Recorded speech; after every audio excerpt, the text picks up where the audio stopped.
Are we ready to go? All right, well, good afternoon, everyone. Welcome to today's workshop on the Transmission Pricing Methodology Second Issues paper. My name is John Rampton. I'm the General Manager of the Market Design Team at the Electricity Authority. The Market Design Team is the team that's responsible at the Authority for the TPM review, and indeed, appropriately, is responsible for developing this issues paper, which is the subject of today's workshop.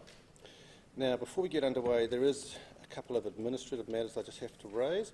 You're probably aware that this workshop, as all the others have been, and tomorrow's will be, is being video recorded and also recorded orally through the microphone. So if you have a question, I know it's a small venue, but if you have a question, we would appreciate you to ask that question into the microphone so it can be recorded so that other people can listen and understand that question. And likewise, we will be responding to any questions by using the microphone as well. Now, we'll do our best to keep to that rule. I have Sultanat here. I'll introduce everyone shortly, but I'll just introduce Sultanat at the back there. She will be carrying around the microphone, Sultanat, and giving it to people that indicate that they want to raise a question. Just one quick question, is there any media here? Not that I'm aware, but if there is a media person here that... No, so there's no, but it is being recorded. Not that that makes any difference, but it is being recorded. Now, we're scheduled to go through to two. We do have a number of slides, I think around about 40 or to 50 in total, Alistair. So we've kept the same slide set as we did for our Wellington and Auckland presentations. But we're happy to extend till 3. So we'll just see how we go in terms of the level of questioning and whether you find that there'll be value in extending it for an hour. But we do have to leave at 3 to make our flight so that we can get to Christchurch tomorrow. I think that's it in terms of administrative matters. It's shaking a bit. Is that okay? All right, we'll just ignore that. The purpose of today's workshop, as the slide indicates, the purpose of today's session is to get a better understanding of the TPM second issues paper, including the proposal within that paper and particularly the CBA. So this, getting a better understanding will obviously help you make informed submissions. So it's basically carrying on what I said previously. In line with that, consistent with that, we'd really like to encourage you to ask questions, engage in discussions. I have a panel of experts here, which I'll introduce shortly, very capable people that can answer your questions. So we want to make this a very engaging, interactive session. And the presentation today, it has been informed by, obviously, the issues paper, but we have tailored it or emphasised certain points to reflect some of the discussions we had with parties on our one-to-one meetings, which we've had a number of discussions. I think some people here have been involved in those discussions, a number of discussions throughout New Zealand with people. So, and based on those discussions, particularly on some issues they'd like to understand, we have tailored the presentation to cover some of those issues that were raised there. But that said, if there's a particular point or issue that you're interested in, don't feel constrained by the fact that it's not on a slide not to raise it. We would encourage you to raise it anyway, because as I said, we could answer any questions. I just wanted to emphasise a really important point up front, and that is that in the TPM second issues paper, we are proposing the guidelines for a new TPM, not the TPM itself. So the guidelines in layman's terms, they set out what the transmission charges are and who is to be charged. And as they're guidelines, they're high level. What's important is that Transpower has to follow these guidelines in developing and implementing the actual TPM. So the guidelines set the guide, Transpower develops the TPM consistent with those guidelines and indeed the statutory objective and Part 4 of the Commerce Act.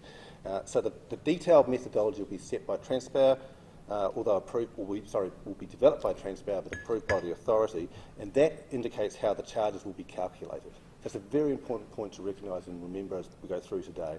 We set the guidelines, Transpower develops the TPM consistent with those guidelines, and the authority approves them. Now that's the process that's detailed in the code. Part 12 of the code has a clear description of that process. Now, the final slide that I'm going to present today is just on the workshop structure. So, as indicated, we have a number of elements to the workshop that we want to raise today and talk through, which we think will encourage discussion and questions. So, first of all, Alistair Dixon, on my right here, from the Authority, who is the Principal Advisor at the Authority, an economist who's been with us for about 5 years now, and the last 3 or 4 of those years has been dealing almost exclusively in transmission pricing, very knowledgeable. So he will cover those first 3 issues there, or first 3 elements. Then he'll pass over to David Rohan at the end there, raising his hand. David is our modelling expert. He's from Concept Consultancy, a well-known and reputable economics consultancy firm in Wellington. David is an engineer by background, so he'll discuss some of the indicative modelling results that we've developed, which show the indicative effect of our proposal on consumers and participants. Then I'll pass it over to David Rohan. Sorry, Rohan Harris. There's too many Rohans. So I've got my Rohans. Then I'll pass it over to Rohan Harris. Rohan Harris is from Oakley Greenwood, a Melbourne consultancy firm from Australia. Rohan is an economist. Oakley Greenwood developed the CBA for this particular proposal. So Rohan will go through some key elements of the CBA.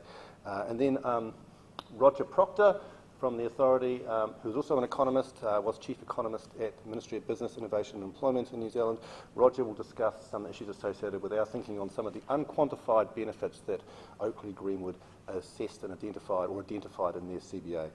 And then finally, I'll just intend to finish off with next steps and any further general questions that you may want to raise. So that's the sort of the outline. As I said, we've got 3 hours. We may not take that time, but I really encourage you to ask questions. And in line with that, is there any questions that anyone wants to ask about the general structure, the outline? Can you get a microphone? Consultant that, please. It's right there. Is it going? It is. Hello? Is that... Yeah, it's on. I should have mentioned there's no speakers, so it's not going around the room. It's really just for the purposes of recording it for the video. Yep. Greg Bazard, PowerNet. Just a question around the DGPP, why you're not including that in the presentation? Obviously, we've released 2 consultation papers, one on the TPM proposal, one on the DGPP. They were both released for the same period of time, and there are linkages. They both close on the 26th of July 2016. We're not having a workshop on that because that's a much simpler proposal. It's around about 87 pages in terms of a consultation paper, as opposed to the 200 or 300 pages of the TPM. So that's the main reason we think it's a lot simpler. It doesn't include the modelling element that this paper does. So we didn't think it's lent itself so well to a workshop as the TPM. That said, though, we're very happy to meet with people and discuss the DGPP, the proposal and cost-benefit analysis there, or indeed the problems we see with the current DGPP arrangements, particularly the ACOT issue and the incremental cost issue. So, and we have met with a number of parties on the DGPP, or we've met with parties on the TPM and the DGPP, but a lot of the discussion has been about the DGPP. So we're not planning to have a workshop, but we're very happy to meet with people on a one-to-one basis to discuss the DGPP consultation paper. Yeah, I'd just say I'd be a little bit concerned about that helping people's understanding in terms of, this today would be an opportunity to get a better understanding of the TPM, and I'm a wee bit surprised that DG is not included. And that would help the understanding, and certainly the consultation phase that you're going through. I'd be particularly concerned around the time frame of the 2 being the same with that approach. So I suppose the time frame, we've made the time frame the same because there is linkages between the 2.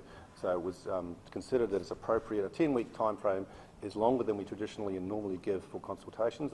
Our consultation charter says 6 weeks, so we've given an extra 4 weeks. So we think that's appropriate. But as I said, we're very happy to meet with people so that they can get an understanding on a detailed basis about the issues within that DGPP consultation paper. Is there? I must admit, normally I just sit down, I don't get any questions. That's all right. Yeah. And I just pass it over. This is Southland, that's all right. Afternoon, Paul Casson, Venture Southland. John, with regards to the presentation, can we get a copy of that? Is that possible? That was the point I was going to make right at the end. Yes, they are. This presentation, which is the same as all presentations, right. The slides will be up on our website. Are they up on our website yet, Sultan? Not yet, but they will be up on our website after tomorrow's session. And I should have mentioned, obviously, it's probably obvious that the reason we're videoing this and recording it is that the that whatever that's called URL or so we're putting it on our YouTube. YouTube on our YouTube. No, thank you. Just say he's taking notes. So various times. that's right. So this will be on the YouTube, and you can click and watch yourself on TV, and hope that you're discovered by someone. John's home. Great. All right. Pardon? It's taken out. My son said, well, Dad, Justin Bieber was discovered on YouTube. There's a chance for you, but I mean, I'm not so sure that'll be. Yeah, John, Peter Mulvihill here from Pioneer Energy. Just in regard to the DGGP, on my understanding, excuse my ignorance, that there is an interrelationship between that and the transfer methodology. When you go through it, will you point out that relationship? Yeah, so there is, and I think the CBA covers that. It definitely is an interrelationship. So we'll do our best to try and mention and discuss that. Yeah, they are linked, obviously. TPM by itself, if we weren't doing anything in the DGPP paper, so it's not really well explained. If we weren't doing a DGP paper, if we're just doing the TPM itself, that in itself, the proposal, if it was implemented following consultation, that would affect DGPP. Thank you.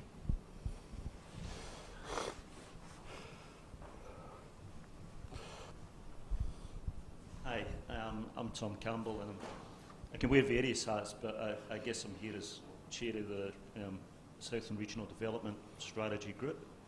That issue that was raised by Greg and others, I'm clearly looking at this audience. It's a real interest to this audience, and I'm presuming, I mean, to try to separate them, I think for us is like trying to unscramble an egg. And I would assume that you're prepared to take questions on that subject, even though you're not here specifically to Yeah, I talk can about take some questions on it. I mean, the only issue is we have Alistair's equivalent that's been responsible for the DGPP paper.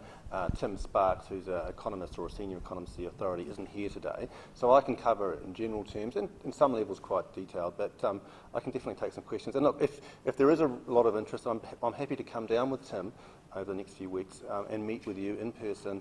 It seems like there is a lot of interest from this audience and potentially more widely from the Invercargill or Southland region for discussion on that, and we can go through the paper. But I just do emphasise the DGPP proposal is reasonably simple. It is about removing the DGPPs, and it proposes that because we think that the distribution pricing principles which already exist are sufficient.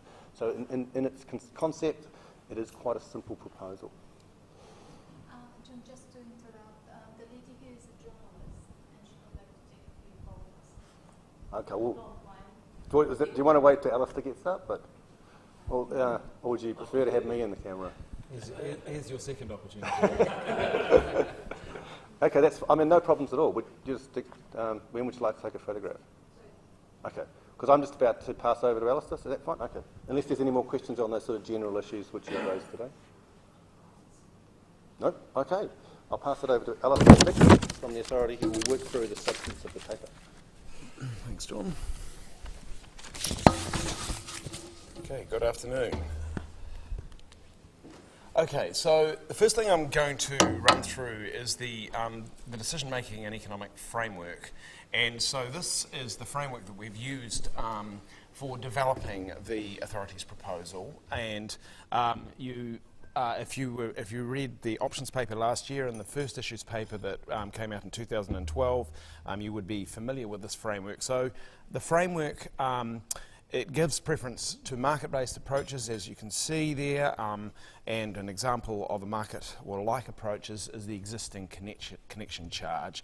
So it's sort of establishing prices that would occur if buyers and sellers determined through their interaction the price that should apply in relation to an investment. And so this economic framework, it gives preference to market-based approaches, but for an approach to be used, it must be efficient, practicable to implement, comply with the Code Amendment principles, and cover the full costs of an investment. So we give preference to market-based approaches, but if those principles can't be conformed to, then we would consider using an administrative approach. The administrative approach, the preference is first of those is exacerbators pay, and what that does is that applies a charge to parties that are undertaking actions that are effectively causing costs on others, so they're causing an externality. And the example of that we have identified in looking at the transmission grid, the example of that is reactive power. And so we had proposed previously in the 2012 proposal, and again in this proposal, potentially having a KVAR charge. That would be an exacerbators pay charge. If exacerbators pay can't be applied, we then would move towards beneficiaries pay, and as we'll discuss further, one of the two main charges that we're proposing to implement is the area benefit charge, which is based on beneficiaries pay. If beneficiaries pay can't be applied, then the alternative approaches would be applied. So that's a sort of a least distortionary, broad-based, low-rate type charge that distorts behaviour as little as possible. Now, what we've done in this paper is we've taken that framework and we've elaborated on it further. So I'll just go through that. So the decision-making and economic framework, our elaboration is based on two key principles. So the first of those principles is that prices should be service-based and cost-reflective. So for the prices to be service-based, the cost of the transmission services should only be charged to those receiving the service. And so, and if a party's receiving a higher level of service, their charges should reflect that. The second aspect is cost reflective. So for prices to be cost reflective, the price should reflect the cost of delivery of the service.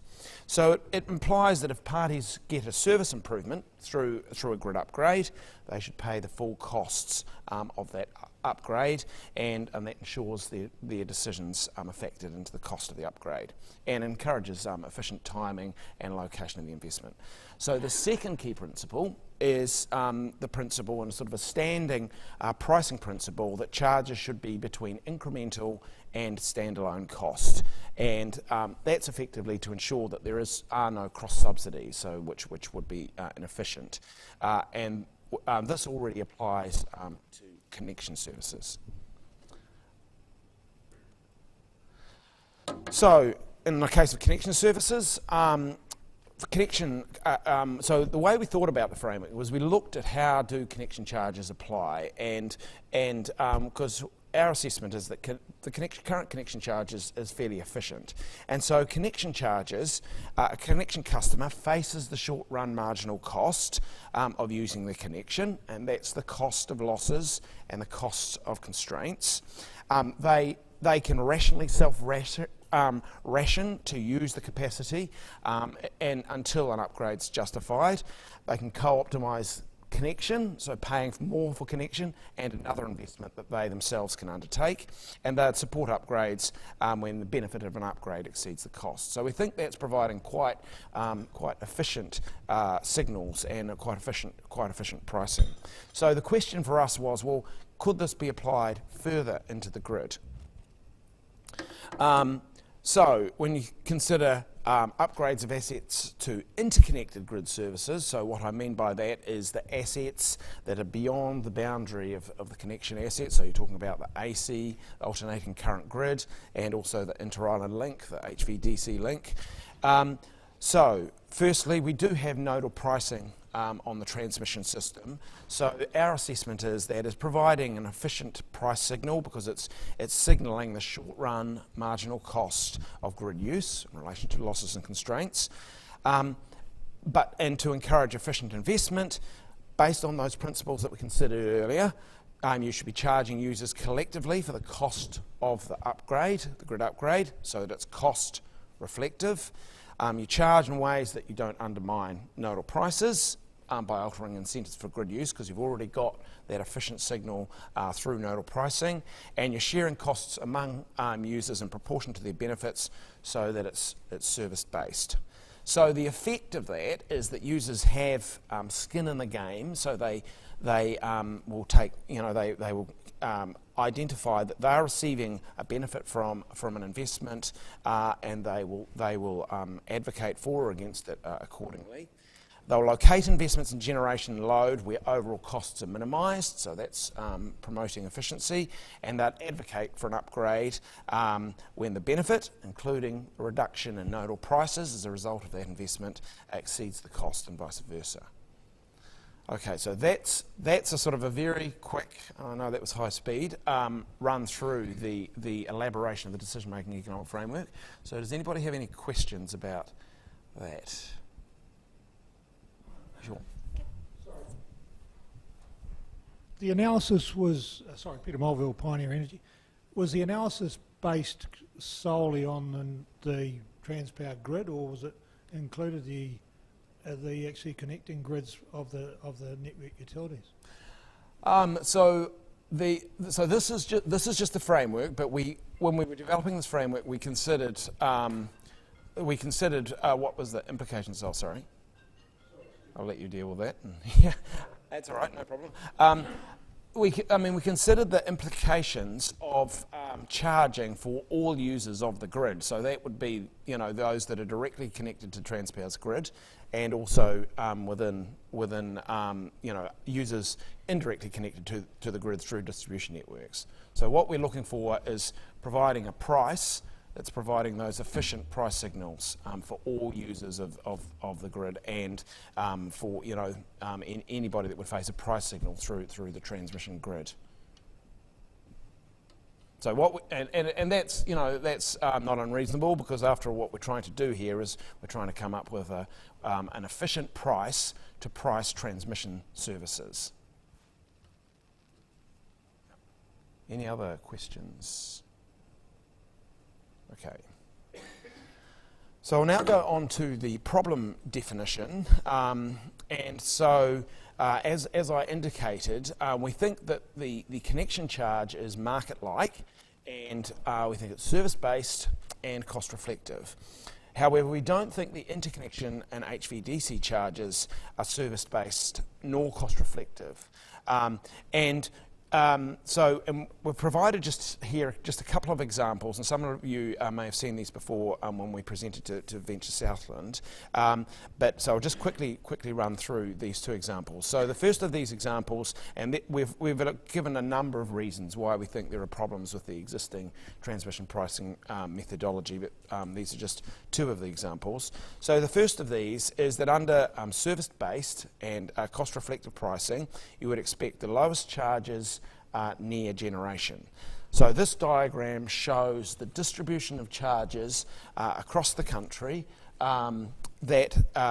distribution of charges across the country under the interconnection charge, which is charged on all load. And this is the distribution of charges on distributors across the country. And so you'll see that it's a bit of a patchwork quilt. And it only bears it doesn't bear that strong relationship between where the generation is and where the charges are. So we've provided the example there of charges in the far north versus those, say, in the Waitaki and Taranaki. And you'll see that, for example, those in the far north receive a lower charge, even though those in Taranaki are also adjacent to generation. They receive a higher charge. That's what this is really showing, is the ability to avoid the existing peak connection charge, the regional coincident peak demand charge. So we don't think this is either service-based or cost-reflective. So the second example is this table, which we originally actually presented in the options working paper, and what it shows is that customers have paid for investments that they or their customers don't benefit from significantly, but they haven't fully paid for investments that they or their customers have benefited from. So you'll see this pattern of charges. So this is investment since 2004 for in each of the four sort of regions of the country, the current transmission pricing regions. And you'll see that most of the investment has been, since 2004, has been in the Upper North Island. But yet, in terms of their increase in interconnection charges, it actually represents a relatively small proportion of the transmission investment that's been undertaken. If you look at another regions, such as the South Island regions, there's been relatively little investment in these regions, but it's a proportionally substantially much greater level of revenue as a result of the investment. So we don't think that's providing proper service-based and cost-reflective prices. I mean, another effect of that is you've got this significant lift in charges that's resulted from that investment. And we've got a peak charge, so that means you've got a very strong signal to avoid use of the grid. But meanwhile, at least in the Upper North Island, to a lesser extent the Lower North Island, there has been a significant level of investment, so there's significant spare capacity. So you've got a strong incentive to avoid use of the grid and a strengthening incentive, but there is actually capacity to use. So you would really want a charge that encourages use of the grid. Can I ask a question? Sure.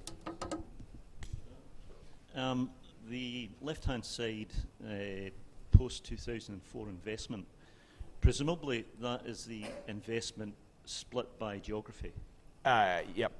as opposed to purpose. So that, for example, yep. and I don't know the answer, it's not a loaded question, I'm just asking for information. If I look at the investment in the Upper South Island and the Lower South Island, was the purpose of that investment to enable electricity to move to the North Island? So in other words, it might geographically have been in the south, Yeah. but was its purpose to benefit the south, or was its purpose to benefit the north? There's probably a mixture.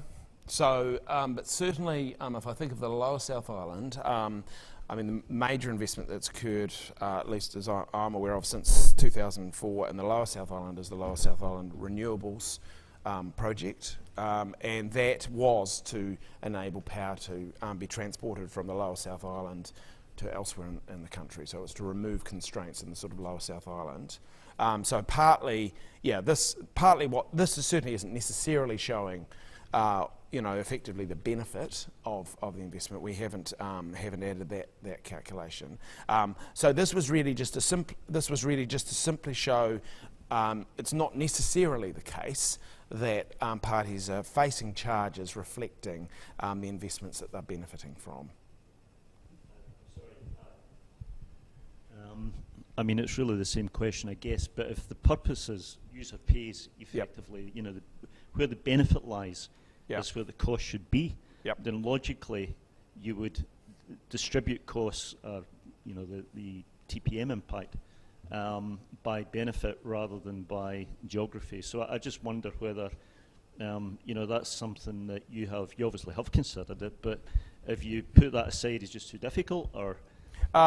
No. So I think we've certainly haven't put it aside as too difficult. I think I know that a significant proportion of that investment that has taken place in the Upper North Island, for example, is for the Upper North Island's benefit. So if you think about something like the North Auckland and Northland project, which took place entirely in the Upper North Island, that accounts for $400 million of that $1.3 billion. That was to improve reliability in the Upper North Island, yet a substantial proportion of that is actually being paid by customers in other regions. Yep. Can I just add to that, Alistair? I think you're right. This is where the investment is rather than what its purpose was. But you're also exactly right. It should be, we should be actually looking at who benefits from it. And you can do that in a forward-looking sense by modelling what happens as a consequence of the investment and see how nodal prices change and so on. So that will happen under the proposal. But this is just illustrating that the charges are not cost reflective, that costs have gone up. And as a result of investment, mainly in the Upper North Island, but the charges haven't gone up proportionately. When Alistair comes, that's on, is it? When Alistair comes to explain the proposal, you'll see that we are proposing a beneficiary pays approach. So you'll be quite clear. Okay, so any more questions on that? Okay. So consequently, we can consider that interconnection charge, so the current interconnection charge and the HVDC charge, both cause inefficiency. So they're an inefficiently discouraging use of the grid, and because of the fact that the interconnection charge is based on peak demand, and mean injection in the case of the HVDC charge, and that is leading to inefficient use of demand response and distributed generation. So you're getting operation of distributed generation and demand response, and that's as a result of that peak charge, which has risen following the investment, but that's discouraging grid use. Now, because the charge is discouraging grid use, we also think they're discouraging efficient investment. So you're getting less use of the grid, and that's resulting in an efficient investment in the grid. So, for example, the semi-based charge, which is paid by our South Island generators, that encourages investment in the North Island, but discourages in generation investment where it might be needed, so such as the Upper South Island. You've got the interconnection charge, that encourages consumers to invest inefficiently, as we've said, in DG and DR. Now, the other thing is the postage stamp nature of the interconnection charge. So the interconnection charge has the same rate of charge across the country. So the effect of the charge might be different because of the regional coincident peak demand aspect, but its rate is the same across the country. And so what we think that leads to inefficient investment, because a customer may benefit significantly from an investment, but they only get to pay a proportion of the costs. And if, for example, and it may be quite a small proportion of the costs. If you think of a small, say, distributor, say, accounts for, say, 2% of the total use of the grid, they could pay something like, 2% of 2 cents in every dollar of investment that they would benefit from. The other issue that we think is an issue with the current TPM is its lack of durability, and that's, we think, is because it's not service-based, nor is it cost-reflective, and people object to paying for things that they don't receive a benefit from. Okay, any questions? Okay, so we're proposing to replace the 2 current charges with 2 new charges.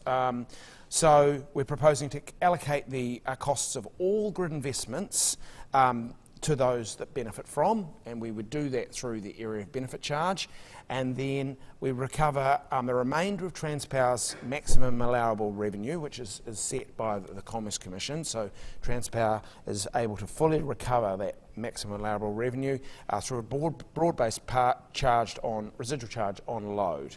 So what we're going from, and of course we're retaining the existing connection charge, which has revenue of around about 128 million a year. So outside connection, there are 2 main current charges, which is the interconnection charge and the HVDC charge. We're proposing to change from those 2 main charges to 2 new charges, the area of benefit charge and the residual charge. Now, this is the initial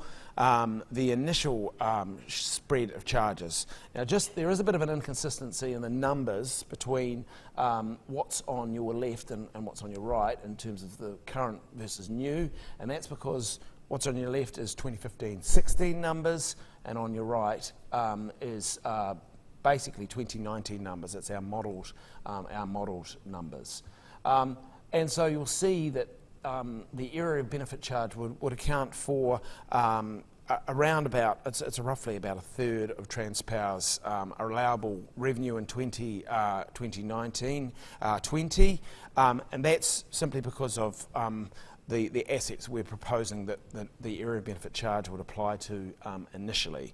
Over time, that we would expect that to grow, because the area of benefit charge would apply to all new investments. So what you would expect is, as the area of benefit charge grows, then the residual charge, which is a significant number at the moment, that would fall. Now, the other thing that's mentioned on that chart is, of course, the prudent discount policy. Now, that applies under the existing TPM. So customers can get a discount if they bypass the grid, or if they can bypass the grid. And so they get a discount that relates to the project that would enable them to do that. What we're proposing to do is expand that prudent discount policy to apply to other situations where customers, but for receiving a prudent discount, may avoid connecting to the grid. Oh, sorry. Yeah. Jason Franklin, PowerNet. The residual charge is set pretty high. It's over 60% of the charges. Yep. Why has the line been drawn there? Is there an element of grandfathering happening there? Yeah, so it's basically, under our proposal, we're proposing that the area of benefit charge would initially apply to a relatively small number of historical investments. And that's investments above $50 million. And also, this is historical investments since 2004 and Pole 2. And that's, the reason we're doing that is principally because it's just to make the introduction of the area of benefit charge more practical, so that it's a relatively small number of investments initially that the area of benefit charge would be applied to, and then over time it would be applied to a much larger number of investments. Yeah, I think, Jason, it's important to remember the residual charges, as the name suggests, it's residual. It's a bucket that collects everything that can't be collected elsewhere from other charges. And as Alistair says, the area of benefit charge there amounts to around about 296 million. Yep. Over time, as new investments occur and refurbishments and upgrades occur, you'd expect more to go into the area of benefit charge and less to be left for the residual bucket. So over time, we do anticipate residual dropping. I suppose the point is if that threshold was lowered, the residual charge would be lowered as well, and the area of benefit, the beneficiary pays would increase. Is that? Yes. There's been a decision to draw the line at some point, isn't there? Yeah, so we've sort of, I mean, we think part of the reason that we're proposing this particular pattern of charges is just to help with durability of the regime. So that, I mean, the main benefit of the area of benefit charge is it actually provides better signals, more efficient price signals for future investment. So that's the main reason for applying the area of benefit charge. But we do think that there is good durability reasons to apply it to some historical investments. But really the question is where do you draw that line? Yep. Yeah. So the line was drawn, did you mention this, Alistair, May 2000? Oh, it's 28 May 2004. So that was when that line, reason we're using that date was when the Electricity Commission could first make regulatory decisions around transmission investment. So that was, and that's a date we had been proposing since 2012 in our first issues paper, our first proposal. So prior to that, there wasn't regulated decision making with respect to transmission investment. I guess the other thing is there was a significant sort of lift in investment after that date. Prior to that date, there was relatively little investment for sort of quite a period back. I mean, there was Pole 2 in, what was it, 1992, but you know there wasn't that much investment during the 90s, for example. So that's another reason why we've sort of chosen that date. Okay, probably just the other point there is there seems to be an arbitrary grandfathering of some investments versus what's proposed with ACOT, which isn't. It is just being stopped. So investments were made there, which are now impacted as well. Yeah. So this, I mean, this isn't. I mean, this is really. It's not. I wouldn't describe it as grandfathering. I mean, I think they're two different situations. So I think, with respect to distributed generation, I mean, the issue is, and you know, certainly the argument we've heard is that, well, we have received these payments, so we should continue to receive these payments on the basis, you know, that we have received them in the past. What we're talking about here is the charges going forward, and this is just how do we recover Transpower's costs? It's and we're trying to come up with, you know, a pattern of charging that is durable. And basically, the area benefit charge, it is applying charges to customers that are benefiting from those investments, that have benefited from those investments, and we expect to do so in the future. So that's the reason why we're doing what we're doing. So I did say that I'd comment on any ACOT issues that were raised. You did raise one there. Just to be absolutely clear, we're proposing to remove the distributed generation pricing principles, but we still are proposing that ACOT would continue, except that it will be paid by Transpower, where it genuinely avoids transmission costs. I emphasise transmission costs, not transmission charges. So where DG genuinely avoids a transmission cost, Transpower would have the ability to pay it, and that would determine a particular case when it does avoid transmission costs, and it would determine the amount. So we're not proposing to abolish ACOT, period. Okay, And that's a very important point, and that's pretty clear in the paper. Yeah, no, I understand. Okay, thanks. Sorry, could I ask a question? And I'm staying in the same subject of ACOT. That being the case, wouldn't Transpower only be incentivised to enter those negotiations if it was a new facility? Because if it's an existing facility, then why would they negotiate an ACOT, because it's already there? Because that's an issue that's been brought up by some parties that we've met. One way that Transpower may look to, I suppose, overcome that concern or issue is they may put out a tender for a particular service, a non-transmission service for a particular region, and you would expect that their new providers to tender for that and existing providers to tender for that as well. So you would overcome that issue through that particular process. But that is a good point that has been raised, and I'd encourage you to raise that in your submission. I mean, So I would just... you would encourage us to raise it where? In your submission on the DGPP, that is a point. We think it can be overcome through some sort of tender process, where Transpower would tender, for instance, for a transmission alternative, and then existing DG within a distribution network, obviously, and new DG could tender for that service, and you would overcome that issue that you just raised. Okay, John, just one other issue with the ACOT removal for the Lower South Island from 1 April 2017. The ability to contract with Transpower for that won't be effective to 1 April 2019, so we've got a 2-year gap there because Transpower won't have that ability, as we understand, until the TPM's in place. No, it's not affected by the introduction of the TPM, of a new TPM. So Contract for it any time, can they? Well, so they would, I mean, what the key thing is their ability to recover the costs of those payments, and that's a matter for the Commerce Commission. So it's a question of whether they can, under their allowable revenue, recover those costs. I mean, there is the transmission alternatives regime, which DG isn't a transmission alternative, but if it's over and above their existing investment program, then that does raise an issue, and so that would be a matter for the Commerce Commission. Now, we've been in discussions with the Commerce Commission about that, and I think we're continuing to have those discussions.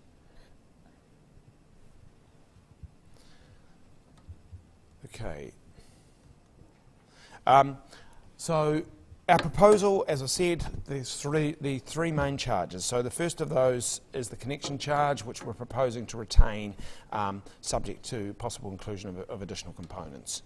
The area of benefit charge, that would be applied to both load and to generation, and it would apply to all new investment, including replacement, refurbishment and upgrades. So under Transpower's input methodology, it applies to major CapEx, which is CapEx above $20 million, and base CapEx, which is CapEx below $20 million. So it's all transmission investment.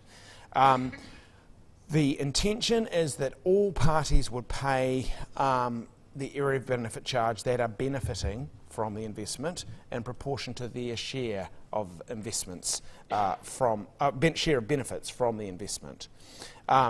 We're proposing two methods would apply to calculation of the charge. So a standard method would apply for new investments above $5 million, so we're calling them high value investments, and for the historical investments that we were proposing would be subject to the area benefit charge. So that's post 28 May 2004 investments above $50 million, and I think there's about 10 or 11 of those, and also Pole 2 of the HVDC. So this standard method would involve a rigorous determination of areas of benefit. So the intention is it would apply to all beneficiaries. So if you think of an investment like an investment that would, for example, improve the reliability of one customer, so they'd be the sort of the beneficiary that people would expect to be the case, that investment may also reduce losses and therefore reduce nodal prices. So if people receive that benefit, they would also potentially pay for that investment, provided they received net benefits from the investment. We're proposing that area of benefit charge, that optimisation would be allowed, so where there's a significant reduction in demand of the asset values that are used to calculate the charge. So that's not the asset values that determine Transpower's actual allowable revenue, it's just the calculation of the charge. And also a marginal cost adjustment, which I'll explain in a little bit. And then we're also proposing that if there is a material change in circumstances, the area of benefit charge could be recalculated to make sure it better reflects that material change. So the sort of thing we're talking about is an exit of a major customer or the entry of a major customer, or possibly a significant grid reconfiguration. That might be another reason why that might be a material change of circumstances. And then for the smaller investments, we're proposing a simplified method for calculating the area of benefit charge. And then the residual charge, we're proposing... Oh, sorry, Greg. Yep. Just a question on the optimisation. I thought the optimisation Greg Bazard, PowerNet, the optimisation of Transpower assets that was left over would fall as part of the residual charge? Yeah, so the revenue needed, so effectively optimisation would mean less revenue was recovered in relation to an asset subject to the area of benefit charge, so any unrecovered revenue would be recovered through the residual charge. Yeah. So I will be covering optimisation in a little bit. This is just a brief overview. Okay, yep. Got some more questions Yep. later. So I'll go through each of these things in more detail in a little bit. Okay, so the residual charge, so our proposal is that would apply to load customers only, not to generators as well. And the reason for that is when we looked at applying the charge to generation, our assessment was the best way of doing that would be a megawatt hour charge. So that would mean all generators would face the same charge.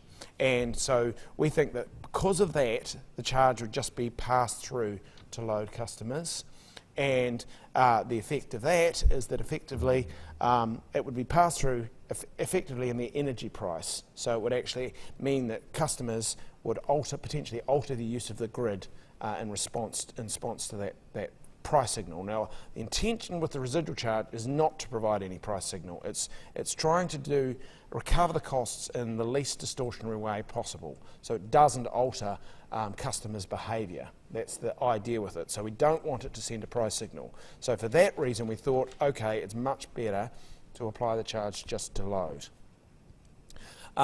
We're proposing that the residual would be allocated in proportion to a share of historical physical capacity. So why is it historical? That's again so that you can't alter your behaviour to avoid the charge, because that behaviour's already happened.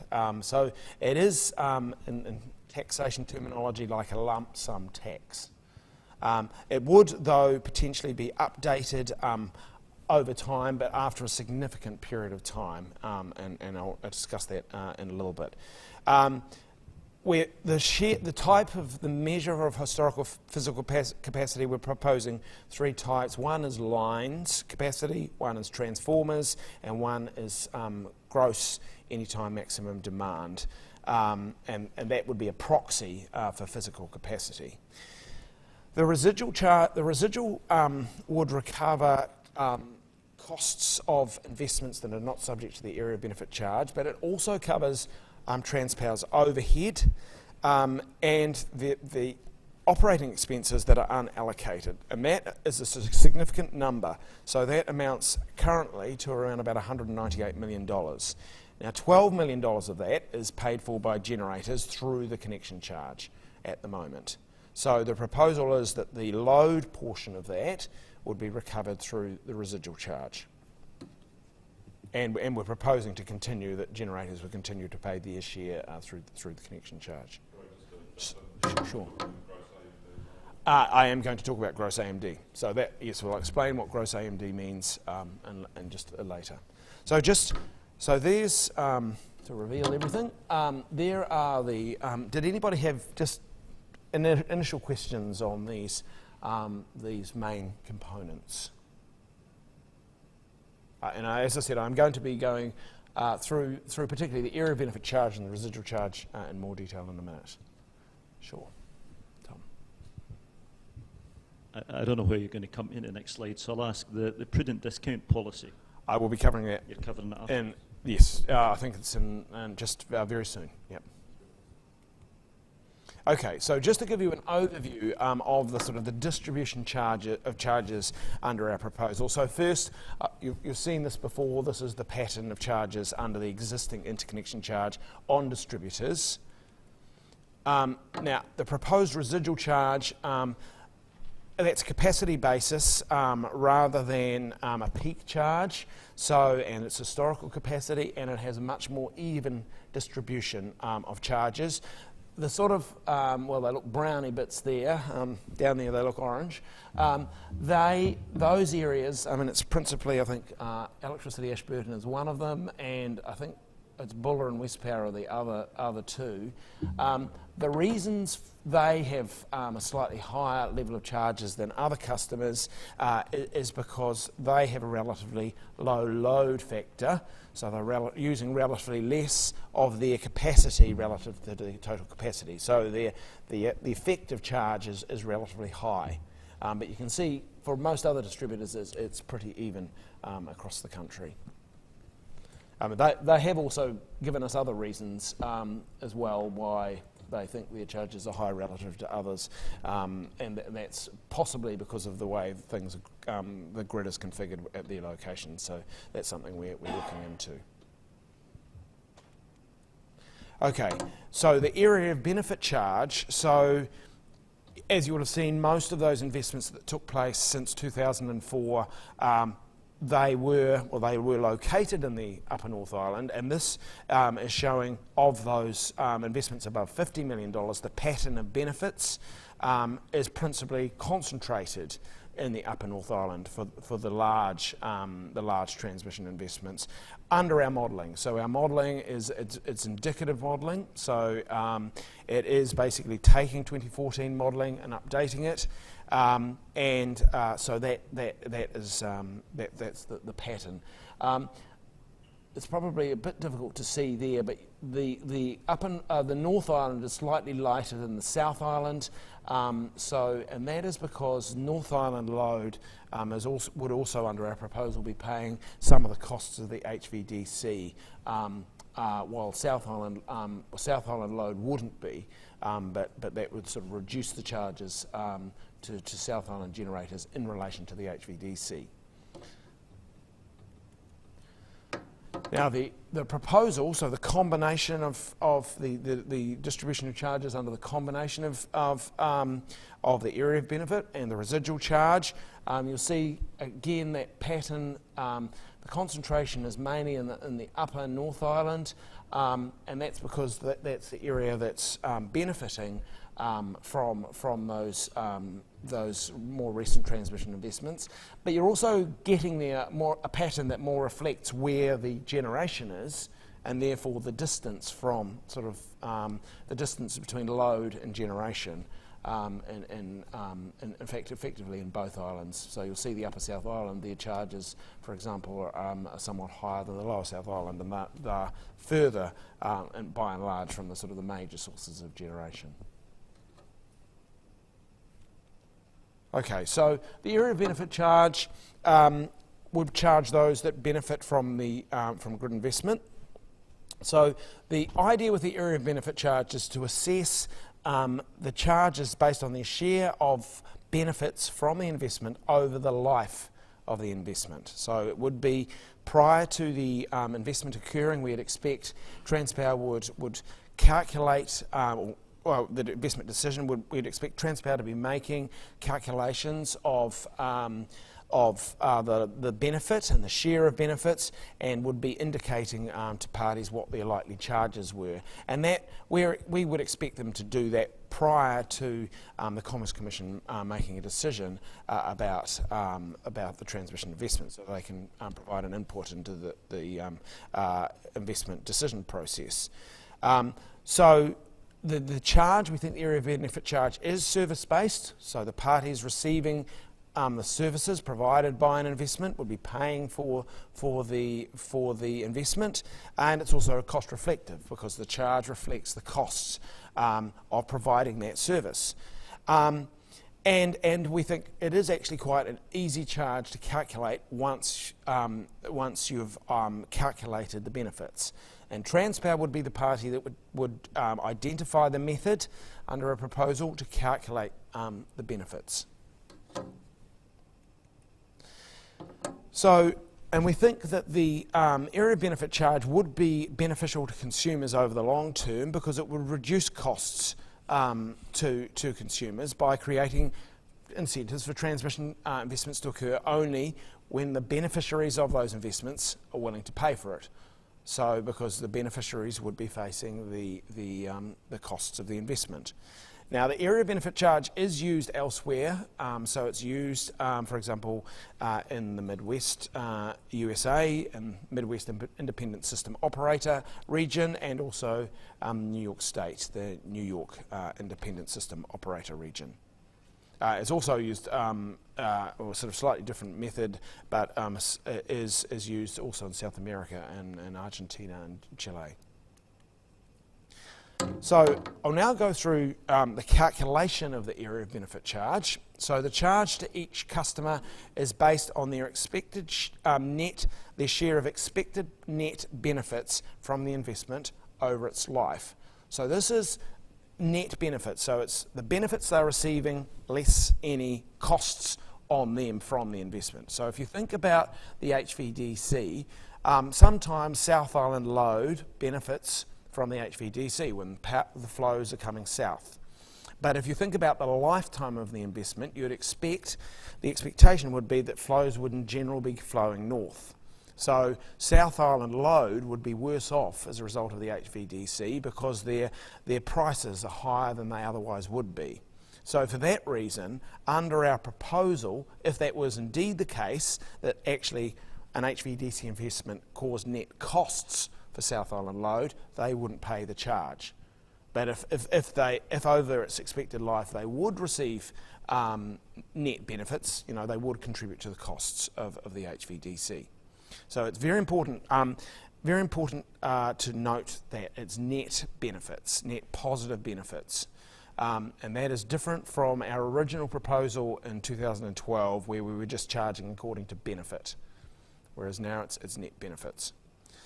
Now Transpower would develop the method for estimating the net benefits and identifying areas of benefit. So when we're saying an area of benefit is where at least one designated transmission customer is expected to receive a positive net benefit.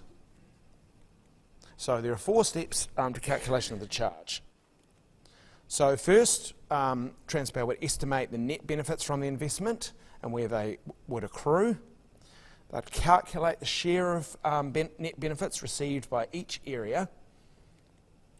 They calculate the annual revenue to be recovered in relation to the investment, and then the charge would be the annual revenue to be recovered multiplied by the share of net benefits. So if there's only one customer in the area, so that might be a node, it might be several nodes, then that would be their charge. If there's more than one customer, first the guidelines propose that the charge would be in proportion to each customer's expected positive net benefit. But if that isn't practicable, and it may be difficult for Transpower to do that because that might require information behind the node, then we're proposing it would be according to the share of physical capacity for load or annual injection for generation. And so the capacity measure would be the same as used for the calculation of the residual. So lines, transformers, or a proxy of gross anytime maximum demand. Okay, so I'm just going to do one more slide, and then we'll come to any questions on the area of benefit charge. So I'll just provide an example here of how the area of benefit charge could be calculated. So on our diagram, we have an investment going from generation in area 1 to load in area 2. So you've got two generators, A and B, and a load, C. So we'll assume that the value of that investment is $40 million, and that the annual revenue to be recovered is $4 million. So, and we'll assume the estimated net benefits from the investment over its lifetime is $100 million. So it's an investment worth undertaking because the benefits exceed the costs. And we'll assume that the share of benefits, so that the Area 1 would receive $40 million in net benefits, and Area 2 would receive $60 million. So the load's benefiting somewhat more than the generation area. So in this case, the annual area benefit charge for Area 1 would be the $4 million to be recovered, multiplied by their share of benefits, 40%, which is equal $1.6 million. And similarly, the charge to Area 2 is equal to $2.4 million. So it's the revenue to be recovered multiplied by the share of benefits. Now, in Area 2, there is only one customer. So that's their charge. Their charge is $2.4 million. In Area 1, the charge would be shared between the two generators. And we'll assume that it's not possible to calculate their relative benefit. So we'll assume that the calculation is done on the basis of some injection measure, average injection, and we'll assume that generator A accounts for 70% of the average injection and generator B accounts for 30%. That would mean A's charge is just their share of the injection multiplied by the charge to Area 1, 1.6 million, and they would have a charge of 1.12 million each year, and then over the period of time to be recovered. So this is, this example would be 10 years, and then B's charge would be 30%, and similar sort of result. Okay, so that's just a simple overview of the area benefit charge. Do you have any questions?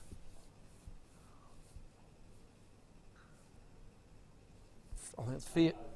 Sure, Tom. I actually hesitate to ask it because, I mean, I got to say that, I mean, overall, I completely support this approach, but, you know, as you're thinking about complexity, you know, and, you know, so if you imagine a situation where, let's take the south and the north rather than A, B, and C, south and the north.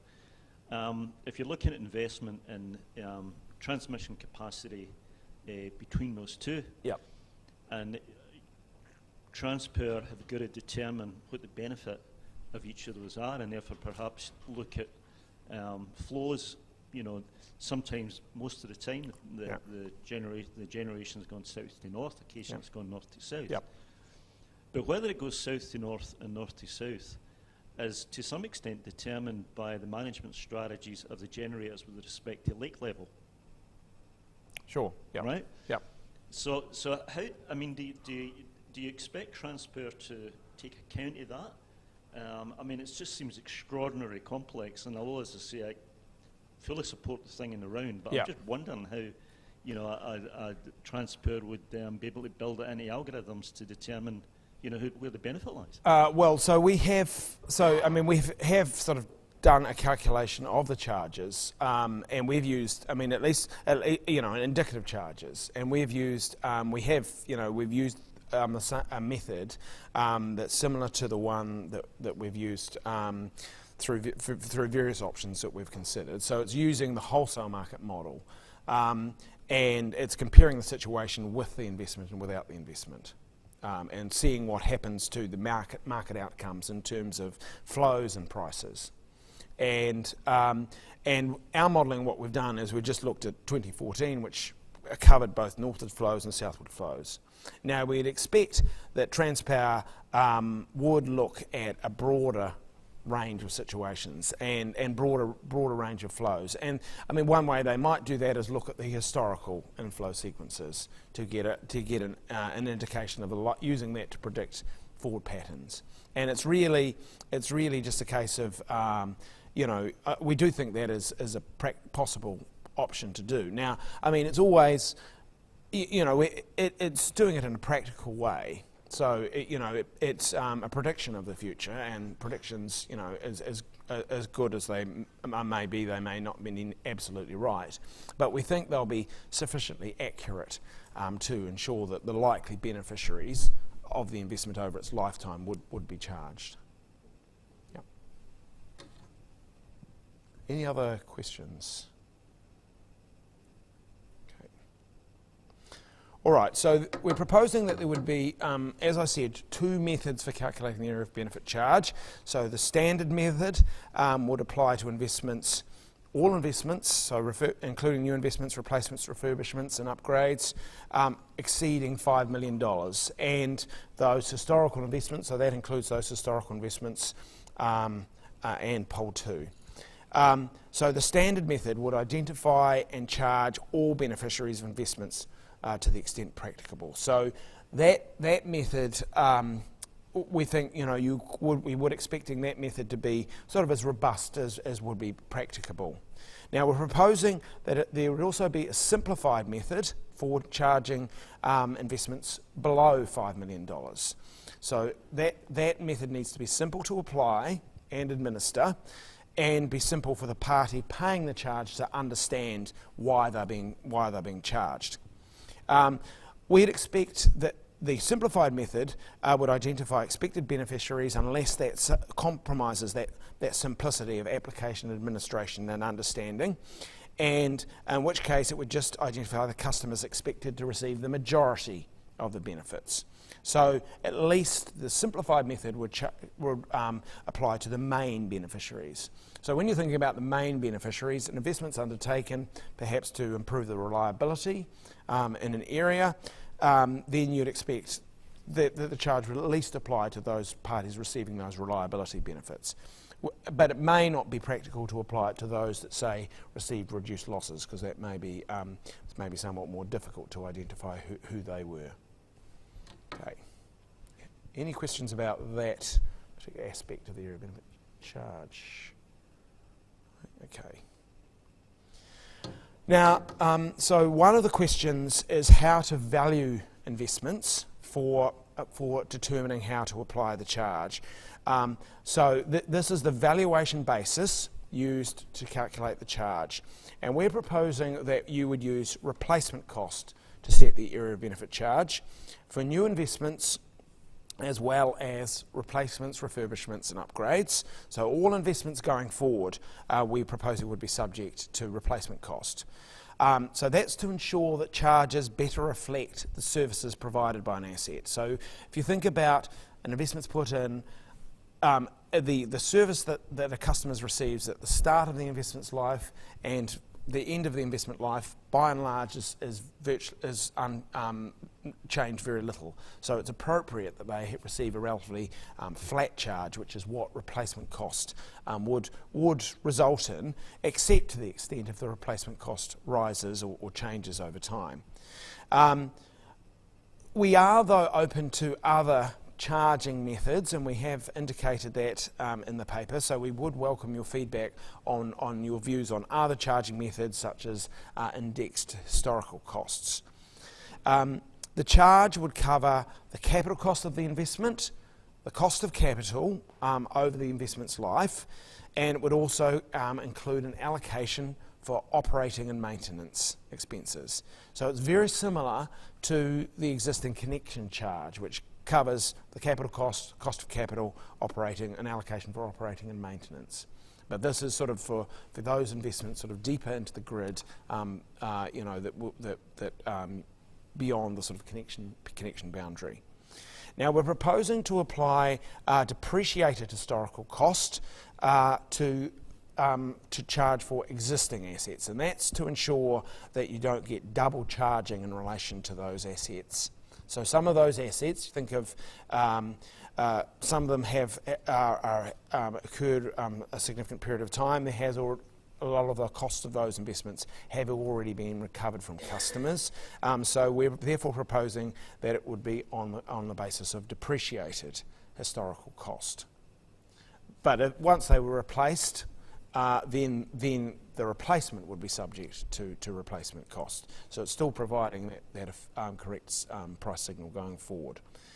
We're also proposing that there'd be optimisation available for investments above $5 million, so subject to the area of benefit charge, if the use of those investments has reduced significantly and would reduce significantly for the foreseeable future. So, for example, you might have a substantial reduction in demand, say perhaps a major customer has exited, then optimisation might apply. Now, we're proposing that for new investments, that optimisation would not be available for the first 10 years. And that's to ensure that you're not getting parties seeking optimisation as soon as the investment's been made. But they would be able to obtain optimisation after a period of time, and we're suggesting 10 years. And the basis for the optimisation, for new investments, the optimisation would be optimised replacement cost. For historical investments, it would be optimised depreciated historical cost. Because that's just reflecting, consistent with the proposed charging basis. Okay, so is there any questions about valuation? Yeah. Jason. Yeah, just on that one, Alistair. For those assets that are optimised out, will they go in, will Transpower write that off and take a hit, or will they go into the residual charge? No, so Transpower is able to fully recover its revenue. I mean, it can choose, as we've indicated in the paper, it can choose to recover less than its allowable revenue, but it can fully recover its revenue. And to the extent they do that, then it would go into the residual charge. So the costs of optimisation would be recovered through the residual charge. Okay. Yeah. Greg, yeah. So this is a question and a statement. Greg Buzzard, Pioneer again. I support the concept of optimisation, but I would query whether the authority is the right regulator to carry that out. To me, it would seem more appropriate that Transpower shares in the risk of that investment, and if it's in an area where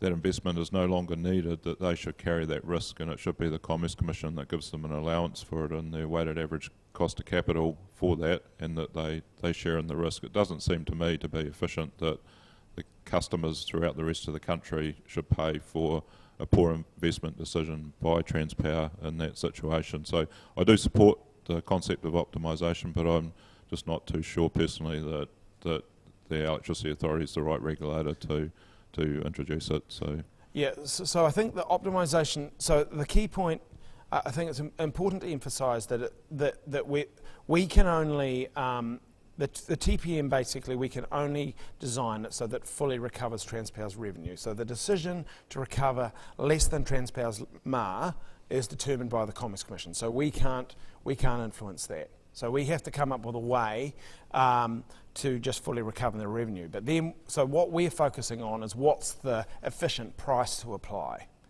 And so the efficient price, if you've got a substantial reduction in demand, the optimisation would be appropriate, because otherwise you have that, you would carry that risk of having a price that would incentivise more customers to leave. So to that extent, optimisation would be an efficient charge. And then we still have this problem of how to recover that reduction in revenue, that cost of optimisation, and so that's why we're proposing it would be the residual charge. Why is it the residual charge? It would be spread, since it's spread across all customers. Its effect should be relatively low, and particularly given how we've designed we're proposing to design the residual charge, which would be that it's difficult to avoid. Yes, just repeat what Alistair said. Optimisation of assets from Transpower's asset base is the domain of the Commerce Commission. We're prevented legislatively from doing anything that would interfere with that. Now there is I think their input methodologies, the Commerce Commission is currently consulting on them, so that may be an opportunity for you to make that point, that you think that in certain situations, if an asset is unused or useless, that it could be optimised out of Transpower's asset base. But you have to be mindful, of course, that the counter argument is that that'll be reflected in a higher weighted average cost of capital, because there is a risk that they would have assets out of their asset base. So that's something you'd be thinking about when you made a submission to the Commerce Commission. Yeah. Have you talked to, sorry, Greg Blizzard again, have you talked to the Commerce Commission about this at all, the Electricity Authority? So we've talked to the Commerce Commission about our transmission pricing proposal, yes, definitely. Optimisation? Well, no, we've mentioned very much, as Alistair just did, the optimisation aspect of our proposal. But as I said, legislatively, our act, and I can't remember the exact section, but it prevents us from doing anything that impinges upon the Commerce Commission with respect to Part 4. So we can have as many discussions as we want. We cannot change that through our act and through what we do. Yeah, I certainly understand that, and thanks for clarification. That I do think that I agree with what you're trying to do, but I think you're the wrong guys that are trying to fix the problem. I think the problem belongs in another area, and it's around returns and where's the accountability on Transpower for a poor investment decision in this process? Yeah, so this will make that more transparent. So whereas under the existing charging, it's not transparent, whereas under this it would be, and so so there would be actually there would potentially be pressure for change as a result of our proposal. And we've heard this story loud and clear the length of the country. I can hear it in Auckland, hear it here today, so I can say it's a universally held view, or not universally. Transpower has a different view, but yeah. Okay, just another one. Jason Franklin, Powernet.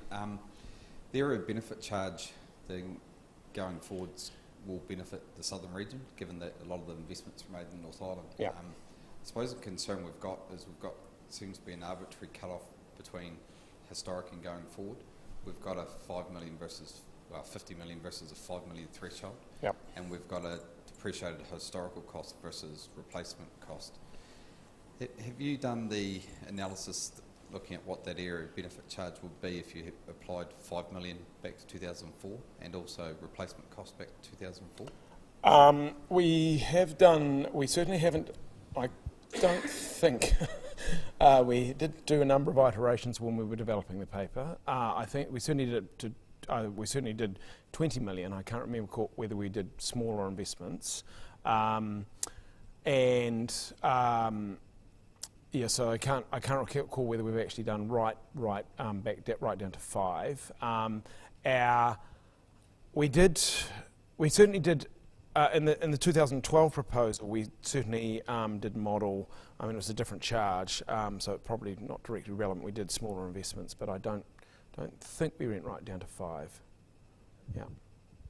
I suppose the reason for that is, we want to avoid the residual charge, which is now about 60% of it. So the concern there is that we've got a large amount there that we aren't able to avoid, where if the same principles are applied retrospectively as going forward, we might find that residual is minimised quite a bit. So a good number to know, so we can submit on that, I think, so we know what cross-subsidy is still happening there, given that arbitrary assumption for the historic investments. Yes. Oh, sorry. Yeah. You wouldn't be able to avoid any charge of BCZ if you got it right, because that's historical investments has to be recovered. So we are going to be charging users collectively, or Transpower will be charging users collectively and some of that, no matter what. So the only issue is how can we cover that cost on a basis that is seen as fair. Fairness, and it goes to durability. We want this to be around for a while to reduce uncertainty about investment going forward. And therefore we want to get something that is going to be robust, cannot be avoided, and is accepted as being zero reasonable. So even if we have that much residual charge, this will be recovered in some way. Yeah, I think there's no issue with the quantum of the 800 million. It's really what proportion you pay, and those assumptions around what's in the residual and what's not, it's going to have a big impact. So yeah, that's the point. Sure, we appreciate that, and we've welcomed submissions on what the seems reasonable, recognise that everybody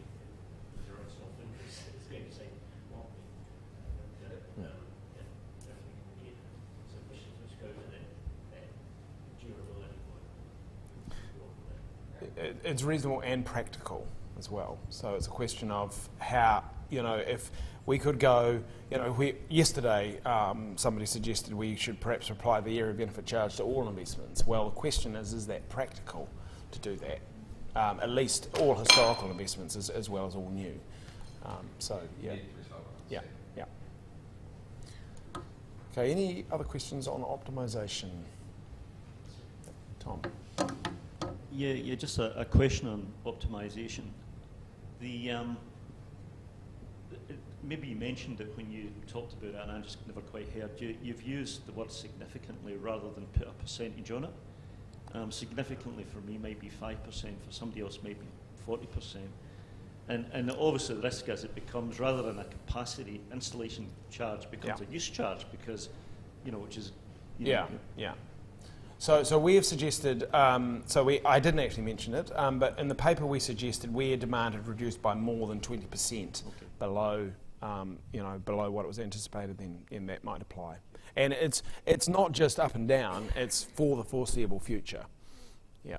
So if it's for the foreseeable future, an example where optimisation might be appropriate, if you think of something like if, say, Buller electricity was subject to an area of benefit charge, they've got a customer there that's going to leave, Wholesome Cement, that might be a situation where optimisation could be appropriate. Yeah. Okay, any other questions? Okay. Now, another aspect, and this is quite a tricky aspect, but it is very important because it provides, it's important to provide an efficient price signal, is the marginal cost adjustment. So what this, so the idea is here is to provide a price signal relating to the marginal cost of transmission investment, not the average cost. The area benefit charge sort of provides an average cost type signal. So what we're trying to do is to provide an incentive for the marginal cost. So under the marginal cost adjustment aspect to our proposal, Transpower would identify customers that benefit from the proposed investment and allocate the cost in proportion to the benefits. And then pre-investment, customers would consider would they be able to credibly commit to reducing their demand. So for example, you think about something like the Upper South Island, that's likely to have transmission investment going forward. Transpower would make an assessment of the investment required. They'd do a forecast of that, and then the Transpower's customers would be able to make an assessment. Is there something I could do that would actually mean that investment was smaller than Transpower was proposing? And so, for example, they could commit to install and operate DG, or for example, say if the distributor, they might choose to have a smaller transformer. They might choose to actually move to a smaller transformer and perhaps implement a peak charge to avoid the need to paying for that investment. And so the idea with the marginal cost adjustment is if they did that, their charges would be reduced by the marginal savings Transpower makes. So their charge would be based on their marginal saving and not the benefit that they would receive once they had undertaken that investment. So here's a hypothetical example of how that might work. So Transpower, for example, might decide to install a new transformer worth $10 million. It assesses that customer A would receive a benefit, would receive 40% of the benefit, so its charges would be $4 million in present value terms. Customer A would, for example, install DG, or it need not be DG, it could be, as I said, a transformer, it might be some sort of demand response equipment, and which reduced their benefit to 20%. Now, that would permit Transpower in this example to install a smaller transformer costing $9 million. Then customers A's charges would be reduced by the savings to Transpower. So they would be reduced by $1 million. So they would go from $4 million to $3 million. Okay, so it's not, the customer wouldn't be charged according to their resulting benefit, but it's just their initial benefit less the saving that Transpower would receive. And that's providing an efficient signal because it's providing a marginal cost signal. Okay, any questions about that? Greg? So in that situation, you talk about the customer installing DG. What about load control? That would be another example. Yep. So load control, it would be something that basically enabled Transpower to undertake an investment that was smaller than it initially thought it would have to undertake, and it's a credible commitment. So the customer would have to basically do the investment. Yep. Any other questions? Okay. Okay, so I'll now move on to the residual charge. So as I said, we're proposing that would be applied to load customers only, and as we've discussed, it recovers all the revenue not recovered by other transmission charges. Now, it's important that unlike the interconnection charge, this is not intended to provide a price signal. So the price signalling bit of our proposal is the main carrier of that role is the area of benefit charge, and potentially, if Transpower decided to, the long-run marginal cost charge or the KVAR charge. So it's not intended. So we've designed it so that it's difficult to avoid. And this residual charge would recover all of Transpower's remaining costs. That would include optimisation and the costs of the Prudent discount policy. So we're proposing to calculate and apply that charge according to physical capacity, as I said earlier, which could be one of those three things. So customers' transformer capacity in the 12 months prior to 17 May 2016, the line capacity supplied to the customer in 17 May 2016, or each customer's gross anytime maximum demand. And we've defined gross anytime maximum demand as the customer's AMD, say at the GXP, grid exit point or grid injection point, plus or principally GXP because it's load, plus distributed generation and demand side response. Transpower would develop a proxy for, but unrelated to, so that AMD is a proxy for their physical capacity. For new entrants, the charge would be a proxy for physical capacity for the new entrant. So what we're looking for there is a charge that treats entrants similar to incumbents. So an equivalent incumbent would receive a similar charge to equivalent entrant. So that's so that the residual charge, and for that matter the area of benefit charge, doesn't distort competition. And then we're proposing that the physical capacity measure could be updated, but we're proposing that there would be a significant lag before that would be possible, and we're suggesting 10 years. And the reason for that is we are trying to make this difficult to avoid. So in normal sort of commercial investment decision making, 10 years is a time beyond which an investment proposal could be considered reasonable. So, yep. Sorry, and excuse me if I'm reading this wrong. In terms of point C, if Transpower have over-invested in the past, you're actually not accounting for that. You're actually taking it back off the, through demand side response, taking that away to actually justify that investment. So what this is doing, the reason we've added in, so this gross anytime maximum demand, and added in demand side response and distributed generation, if that's added in, that basically means that going forward, there's no incentive to use demand side response to avoid the residual charge. But that doesn't mean to say there's not an incentive to use demand side response to avoid future area of benefit charges. It's just so that there's no incentive to avoid the residual charge, because we don't want, as much as anything, we don't want parties trying to avoid the residual charge. That doesn't mean to say that, for example, if a customer themselves, we're not saying a customer could get less electricity and they could self-supply, and use demand side response helping with that. We're not saying don't do that. If I've got lower costs, then they could go ahead and do that. But we're not saying, the idea here is that the residual charge is unavoidable, and that's why demand side response is added to gross AMD. Yeah, I mean, excuse my grey hair and lack of it, but I remember a time back in Central Otago when, you know, we were really reliant on that demand side response because Transpower didn't have the capacity to provide it. Yep.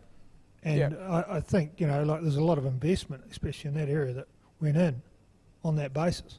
Yeah, and we would expect going forward, if there was a need for investment in that area, that there would be demand side response, because that we're saying there's a strong incentive to do that to avoid an area of benefit charge that would apply to that investment. But is there a recognition of the investment that was put in originally?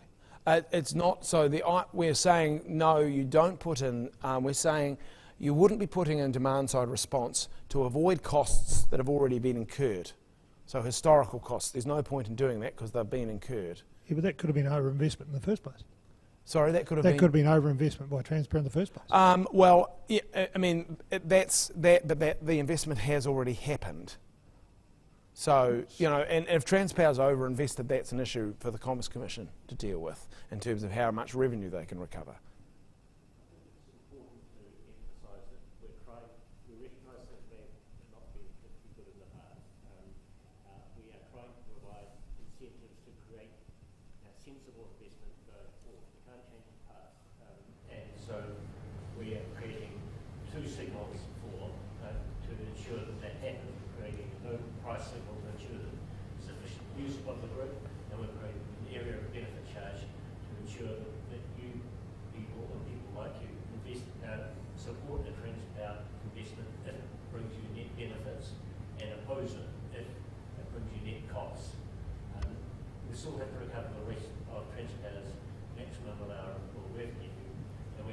Some basis of allocating some basis which can't be avoided for sharing that charge between you in a way that seems fair.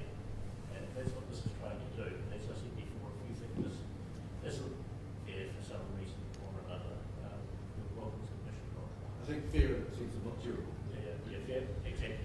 Fairness is important because we think the current TPM has been under continued litigation and therefore create uncertainty because people don't like paying for other people as well as other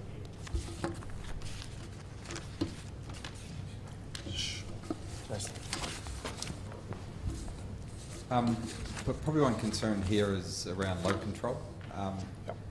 Using gross AMD caused some real issues here. Those investments were made to avoid, partly avoid grid charges. With the residual charge here at over 60% of the costs, we're now not able to avoid those. So value will be destroyed from those investments if the residual charge stays at that level and gross AMD is used and not net. Have you considered that? So I think the issue there though is that I mean, what we're trying to do is come up with a way to make the residual charge unavoidable. Firstly, the residual charge we'd expect to fall over time quite quickly. So if you think about Transpower, say base capex, so that's their capital expenditure less than $20 million for investments less than 20 million, that's about $250 million a year. So that, if you just consider that amount, proportion of investment, that would actually, over time, the area benefit charge would pick up a lot of that cost very quickly. So the residual will fall quite quickly. You know, we're proposing that the area benefit charge would apply to all new investment. So that's the first point. I think the second point is, you know, any load control investment, it would have value if it would avoid future transmission investment. So that is, if there's a need for future transmission investment, and you can use load control to avoid it, then it has, you know, then we think it has value. But not to avoid the residual charge, because under the Commerce Commission regime, we'd have to recover that revenue. Yeah, look, I understand. No problem if your residual charge is a true residual as at now, but it's a majority charge at the moment. A majority charge? So well, it's more than half the costs. Oh, sure. Yeah, and, yeah, and you yeah. can't avoid it. Yeah. Okay. Yeah, Right. yeah. No. I mean, we appreciate. Yeah, I mean, we have heard, and I mean, you were just emphasising that point that people are concerned the residual's too high. Yeah, yeah. Great. So, question for clarification, Greg Bizard, Poundhead again. When you're talking about a customer, are you talking about a Transpower customer? And this, let me see. I'm just whereabouts, Greg? But normally load customers, yes. So that's Transpower customers. So each of A, B, and C, you're talking about EDBs as Transpower. Yes, the line customers. capacity. I'm actually wondering whether that is an error, because it's the line capacity provided to the customer. It would probably be Transpower's line that we're envisaging there. Transpower's capacity, not the network capacity. Yeah, yeah. I think that's correct. Is that correct? Yeah, I think so. Yeah. So on that Transpower will decide what one of those they wish to adopt? Yes, that's right. That's right. So Transpower would, when they're developing the TPM, they'd decide which one of those they would adopt, and they would decide that in terms of which best promoted the authority's statutory objective. So promoting the long-term benefit of consumers. Transpower proposes something, and we actually decide. Well, the authority makes the final decision. Yeah, we make, but they propose the TPM and we decide whether to include it in the code or not. Okay. Now the prudent discount policy. So as I said, there is an existing prudent discount policy which applies to bypass of the grid. So the first point there is that the existing prudent discount policy only applies for 15 years. So if you could undertake an investment that would enable bypass of the grid, it only applies for 15 years. So we're proposing that it would actually, the prudent discount would apply for the expected life of the relevant asset. So if the bypass, for example, was the expected life of that asset to achieve that bypass was more than 15 years, the discount would be extended. So the prudent discount would apply as it does currently, but we're proposing that it would be expanded for several reasons. So the first of those, if it's privately beneficial to build generation to enable disconnection from the grid. And we are aware of a few customers that may actually be in that situation where they could self-supply, and that would be lower cost than particularly paying the residual charge. Second of those is if a customer is materially at risk from closing down its plant, and so it would disconnect from the grid. The third is if the charges exceed standalone costs, so the costs that would be involved in supplying just that customer. In that case, if the charges exceeded standalone costs, they'd be subsidising other customers.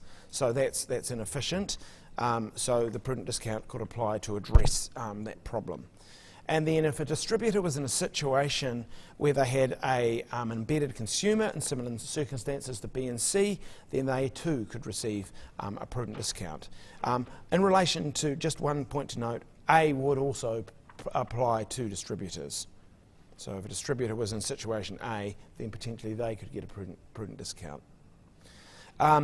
Now, prudent discounts for closure risk would be available to customers for whom transmission charges are material cost. They would be linked to key factors affecting the closure decision.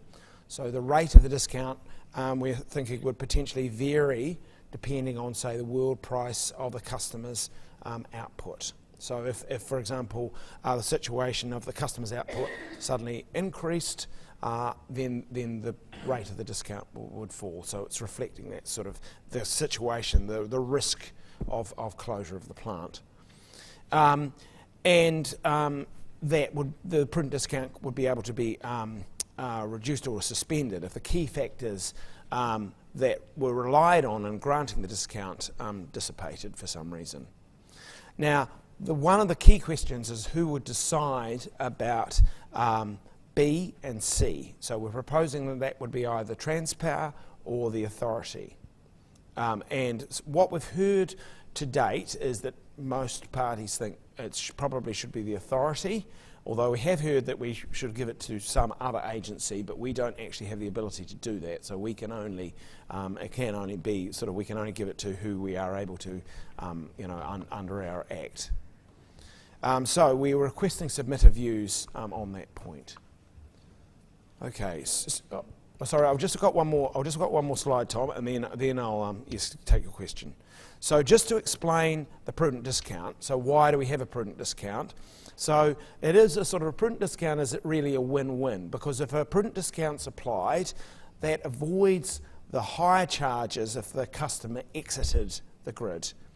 So all other customers would basically have to pick up the costs, Transpower's costs. Effectively, the residual charge would increase if the customer exited the grid. So what we've got here is the brown bars, orange down here, of the proposal. That's the distribution of charges under our proposal amongst distributors. The blue bars are with a PDP, the cost, the distribution of charges if there was a prudent discount policy of $30 million, or totaling several, perhaps, totaling $30 million. The black is the situation if those customers exited. So that's the charges. So what you're seeing is that with the PDP, you're actually avoiding higher charges for everybody. Okay, Tom. My question was about the first dot point on the slide that you've just put up, the last slide. Discount may apply, and I'm wondering about the difference between may, can, shall, will, must.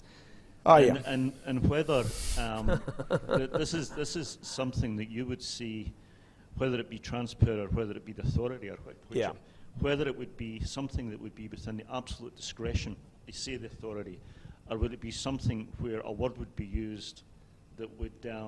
Can I just comment? Because Yes. the guidelines actually say the TPM must provide that, subject to a clause, a prudent discount would apply for the expected life of the asset. Thank you. That answers that. Okay. Any other questions about the prudent discount policy?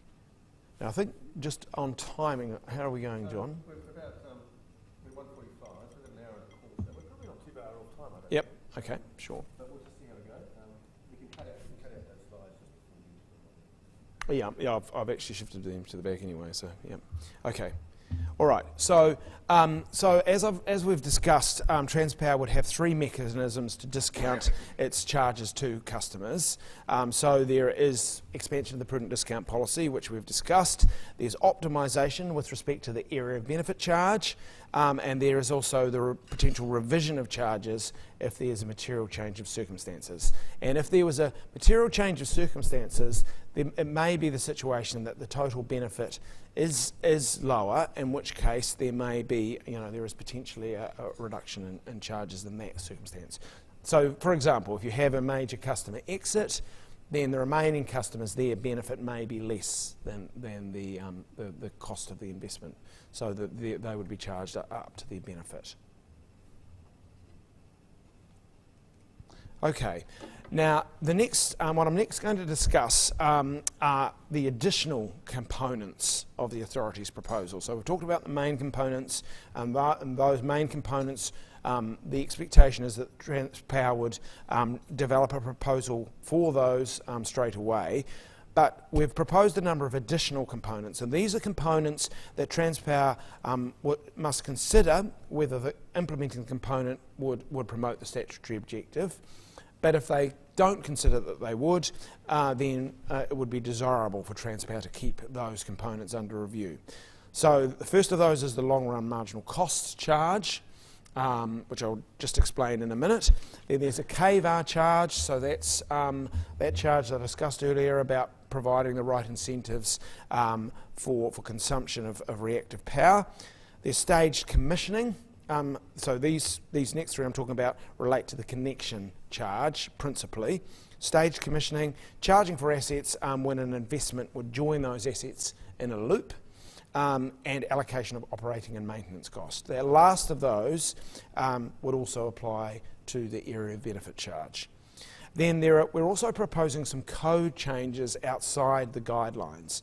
So the TPM, that is part of the code, but these are actually code changes outside the TPM. So the changes to the code itself, and they relate to the allocation of loss and constraint excess, and also the minimum power factor.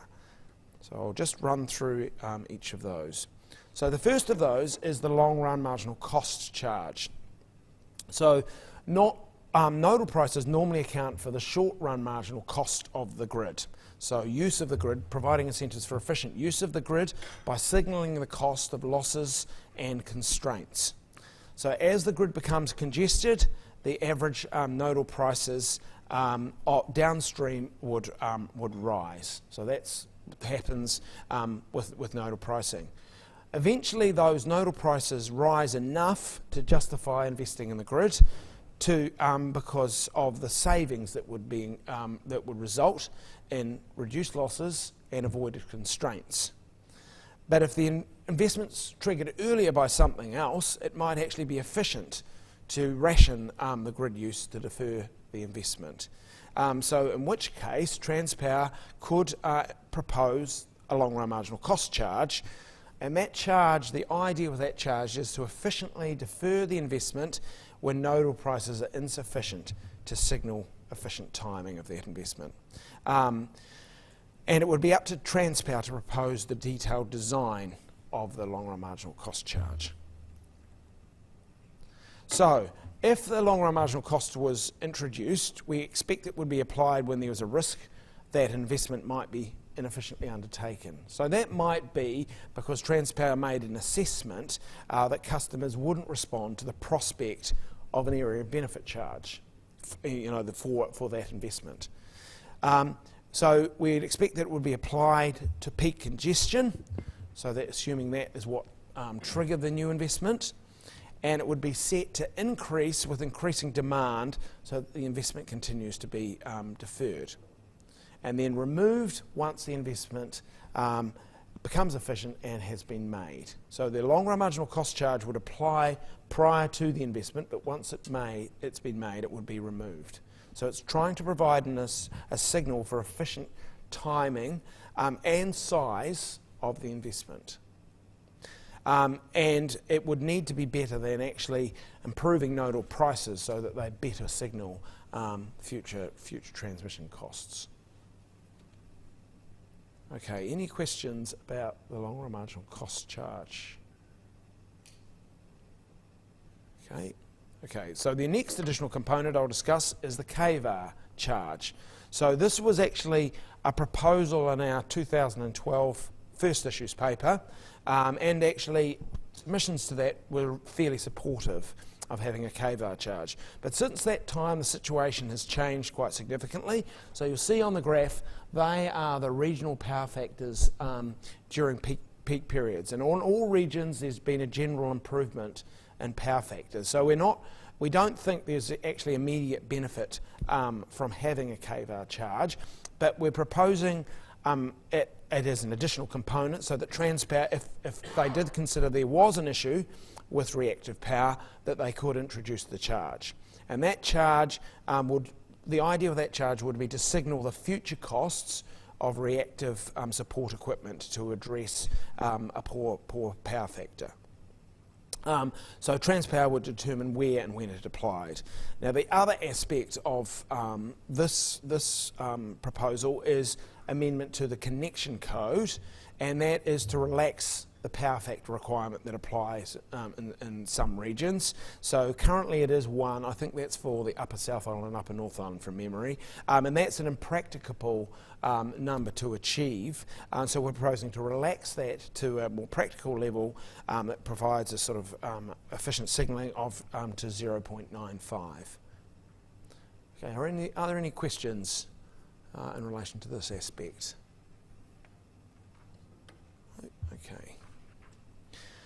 Now we've got 3 additional components that principally relate to the connection charge. So the connection charge that recovers the cost of connection assets, and we're proposing to retain that because it's service-based and cost-reflective. So the additional components are, the first of those is it relates to staged commissioning of assets. So where an asset initially may have be providing connection services, so it'd be configured to initially provide connection services, it will be charged as a connection asset. Now, this issue arose in relation to the NAN investment, which did initially provide connection services just for a short period of time to Vector, and then eventually it provided, it was joined up and therefore was an interconnection asset. This resulted in a court case, and the court found in favour of the authority's view that the assets should be charged as connection as connection assets. So we're proposing that just to provide that, to clarify that is indeed the situation.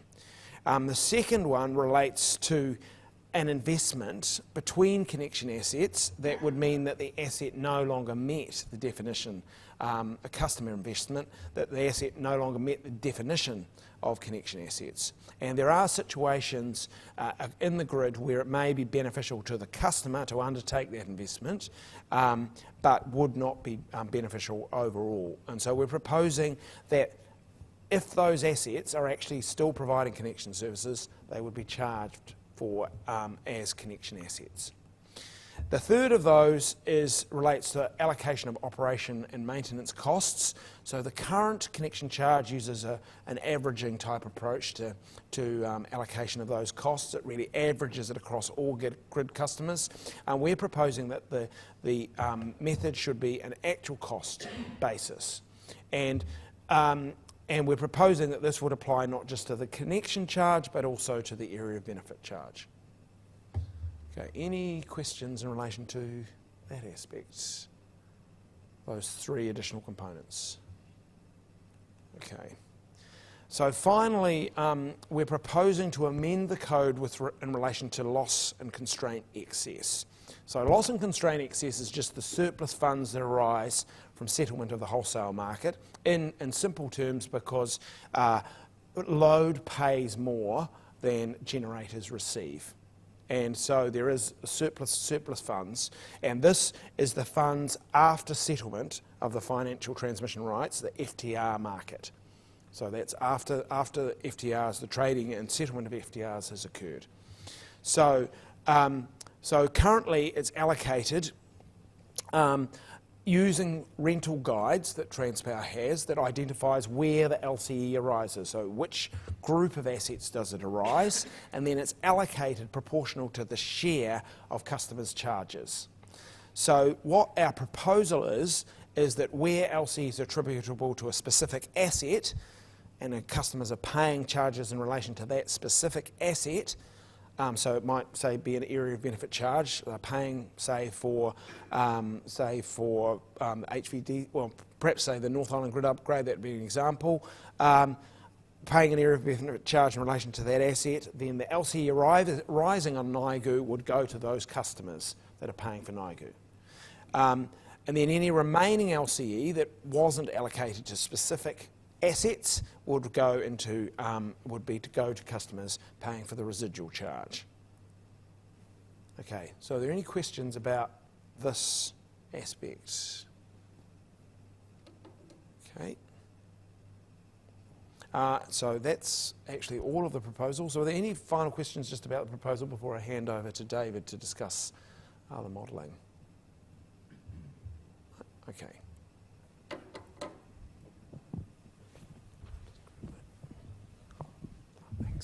Thanks, Alistair.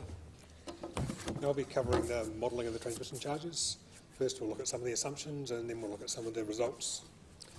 I'd just like to emphasise that the modelling is indicative. The purpose of the modelling is to help you understand the method, or one way the method can be applied. It's not meant to be an exact forecast of what we think is going to happen in 2019. We need to remember that there is some scope within the guidelines for Transpower to propose subtly different methods, and so this is just the modelling that arises under one method. So the modelling uses market data from 2014, and that's scaled to a 2019 scenario. And the status quo that we've modelled to compare to the proposal, that uses the 2017 TPM amendments, so that's not directly comparable to current charges. And similarly, we haven't modelled connection charges. So if you are looking at the status quo modelling, that will be quite different or subtly different to current charges. In terms of broad assumptions, the 2 Rankine units are assumed to be available for generation, and South Down and Otahuhu B aren't available. And there's some other changes, such as open cycle gas turbines being available to make up generation when a transmission investment is taken out of service. So we've used 2 separate methods to do this modelling. There's 11 investments, transmission investments overall. For the 6 largest ones, we've used the wholesale market model, so SPD, and we've compared scenarios with a year of data on a half-hourly basis with the transmission investment in and out, and looked at the net benefits that arise under that. And for the smaller 5 or so investments, we've just looked at a simpler regional allocation of the benefits.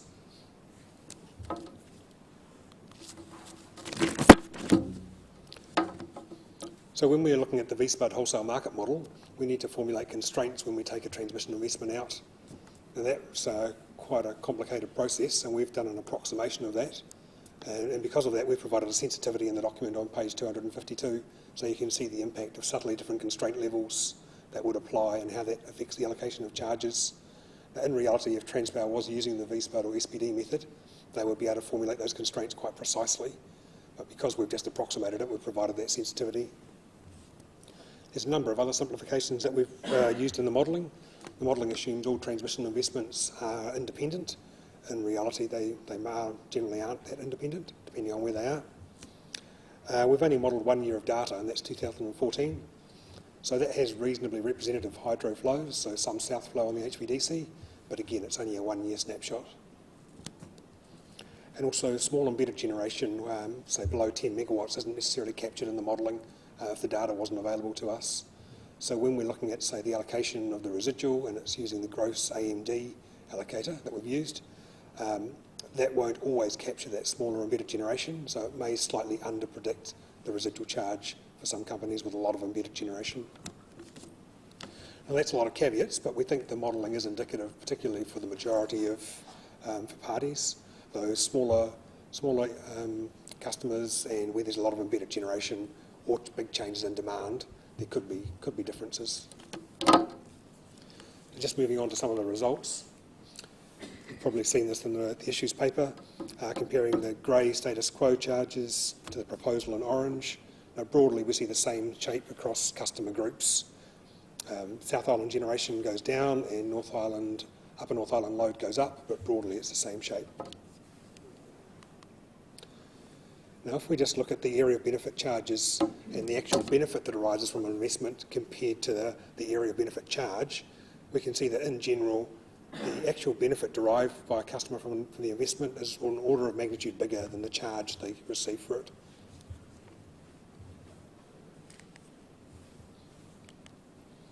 Now, this chart looks at the household impacts, and casting our minds back to 2015 issues paper, options paper. The first 2 bars, the orange and the green, are the base options from that paper, and we can see there's quite a spread across different customer groups in different parts of the country and the charges. On the vertical axis, that's the household or estimated household impact.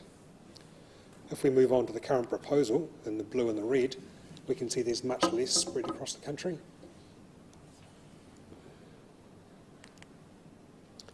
You've probably seen this chart as well, so this just shows across all customers the dollars per megawatt hour impact of the charges, and also the status quo. And that horizontal red dashed line, that's the average lines company charge at $20 a megawatt hour.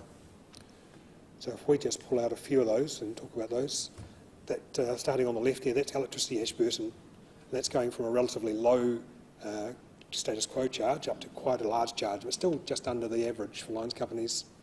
Now, there's 2 factors driving that. Currently there's the RCPD charge for interconnection, and electricity Ashburton has a lot of irrigation, there is summer peaking load. And that's probably the main impact actually for that one. So, similarly West Power, second from the right, it's going from a relatively low status quo up to almost doubling or more than doubling in the proposal, but still below the average EDB charge. and that's probably more related to distributed generation, and that's affecting their not being accounted for in the gross AMD, so their residual charge is increasing quite a lot. If we look at the top of the North Island, so Vector, North Power, Top Energy, we can see there's quite large charges up there, but we would expect that with the area of benefit charge. A lot of the transmission investments, especially the larger ones, are all in the upper North Island, and they are benefiting from those. And as Tom alluded to earlier, it's not just the location of the investment, it's that they're benefiting from those investments. So that's been accounted for in the wholesale market model. On the right-hand side, we can see Kiwi Rail. Their charges go up massively on dollars per megawatt hour scale, but actually their absolute value of charges aren't that high. And that's due to load factor. So just looking at this next slide, this explains how the load factor for the residual charge is quite important. The residual charge is based on gross AMD. So if you don't use much energy, or electricity energy, but you have a high peak demand, you've got a low load factor, and your residual charges will be quite high. And Kiwi Rail is an extreme example of that over on the right-hand side. We can also see Electricity Ashburton and Buller have relatively low load factors as well. And we should note that these load factors here are slightly different to the load factors lines companies may think of normally in other customers, because it's gross AMD. It's not their sort of net demand that they often use. Any questions on that?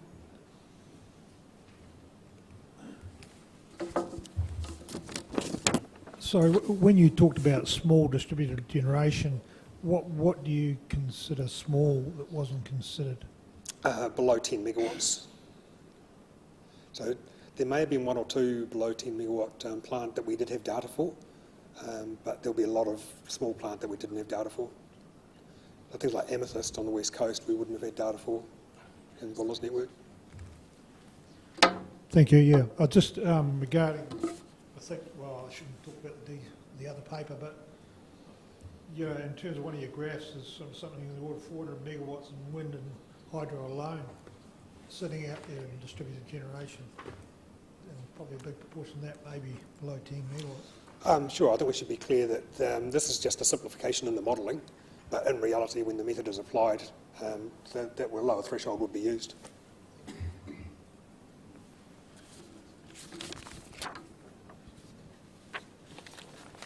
That means no more questions, David.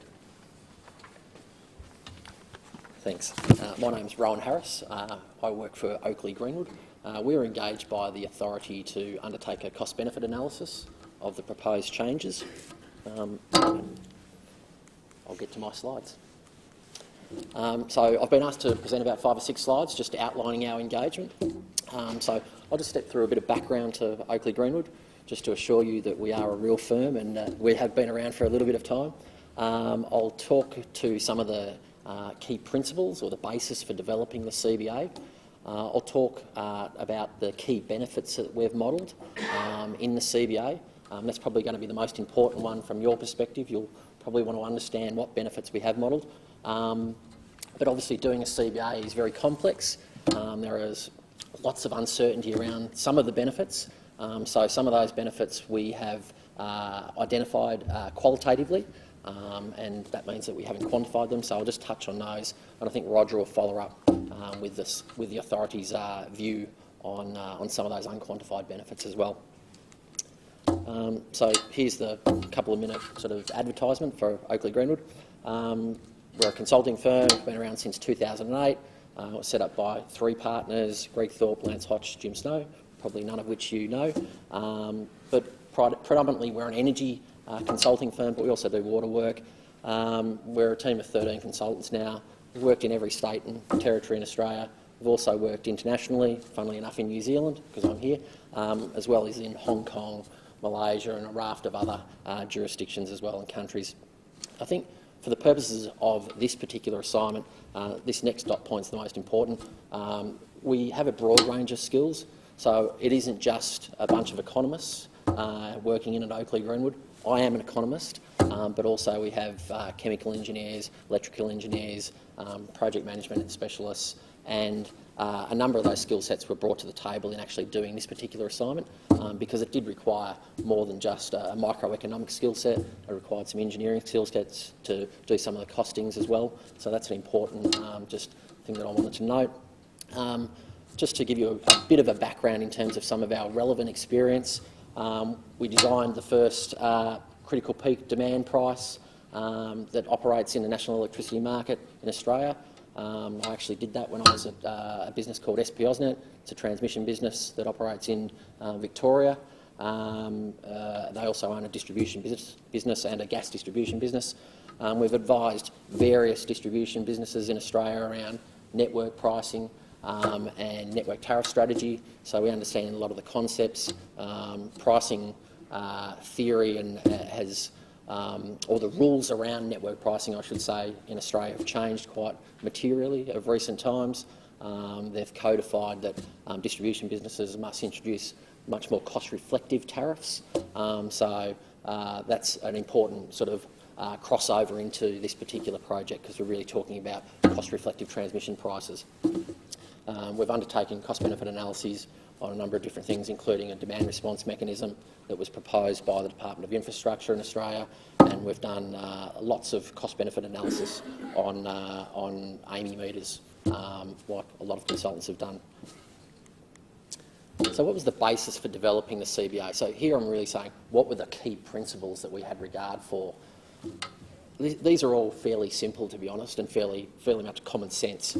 We were asked to test if the benefits of the authority's proposal outweighed its cost, quite simply. So we had to consider the benefits and, in most cases, quantify those benefits. We had to consider the costs associated with delivering those benefits. And obviously, we had to have a base case, so we're comparing it to something.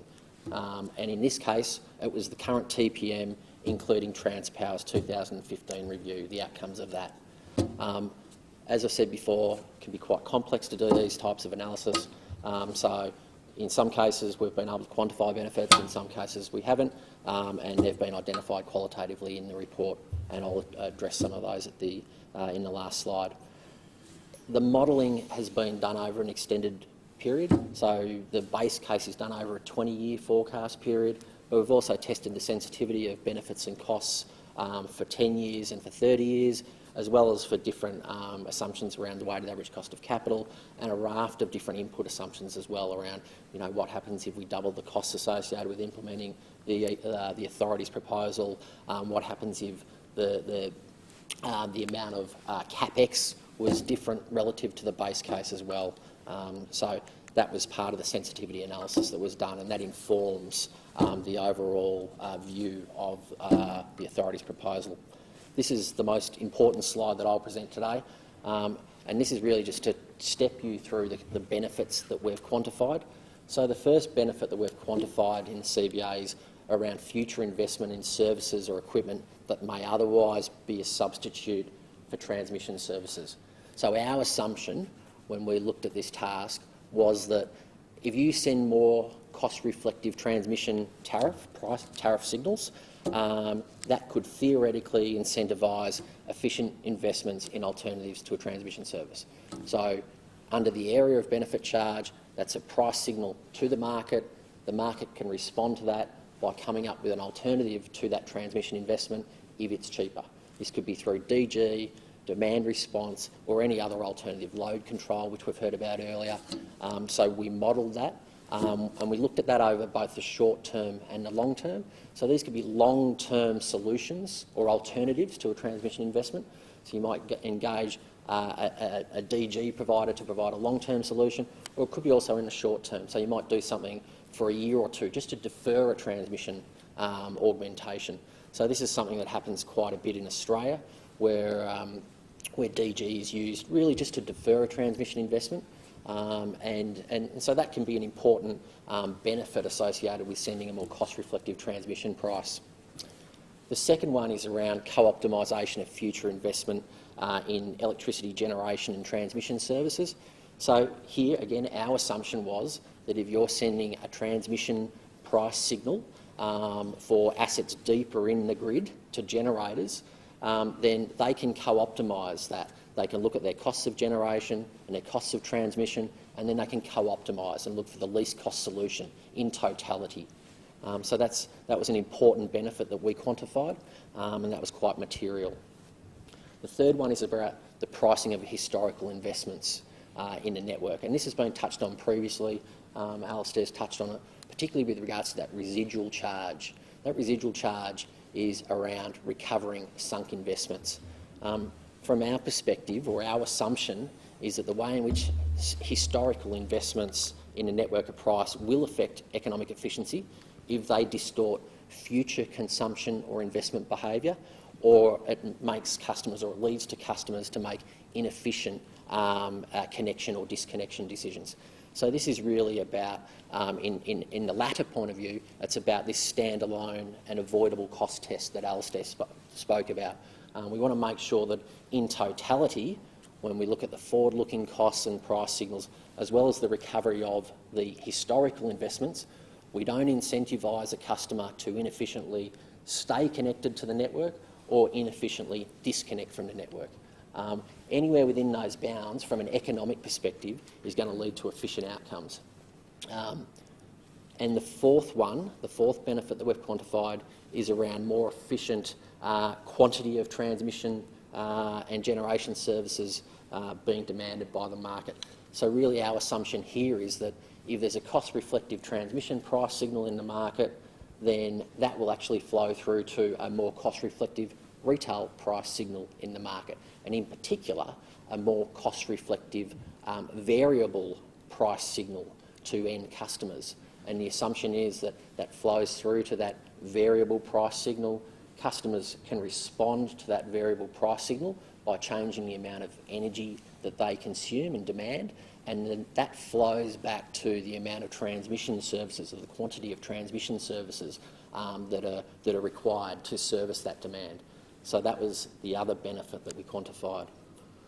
So I know I've gone through that fairly quickly, but I just want to stop there and ask whether anyone has any questions around those 4 key benefits that we've modelled.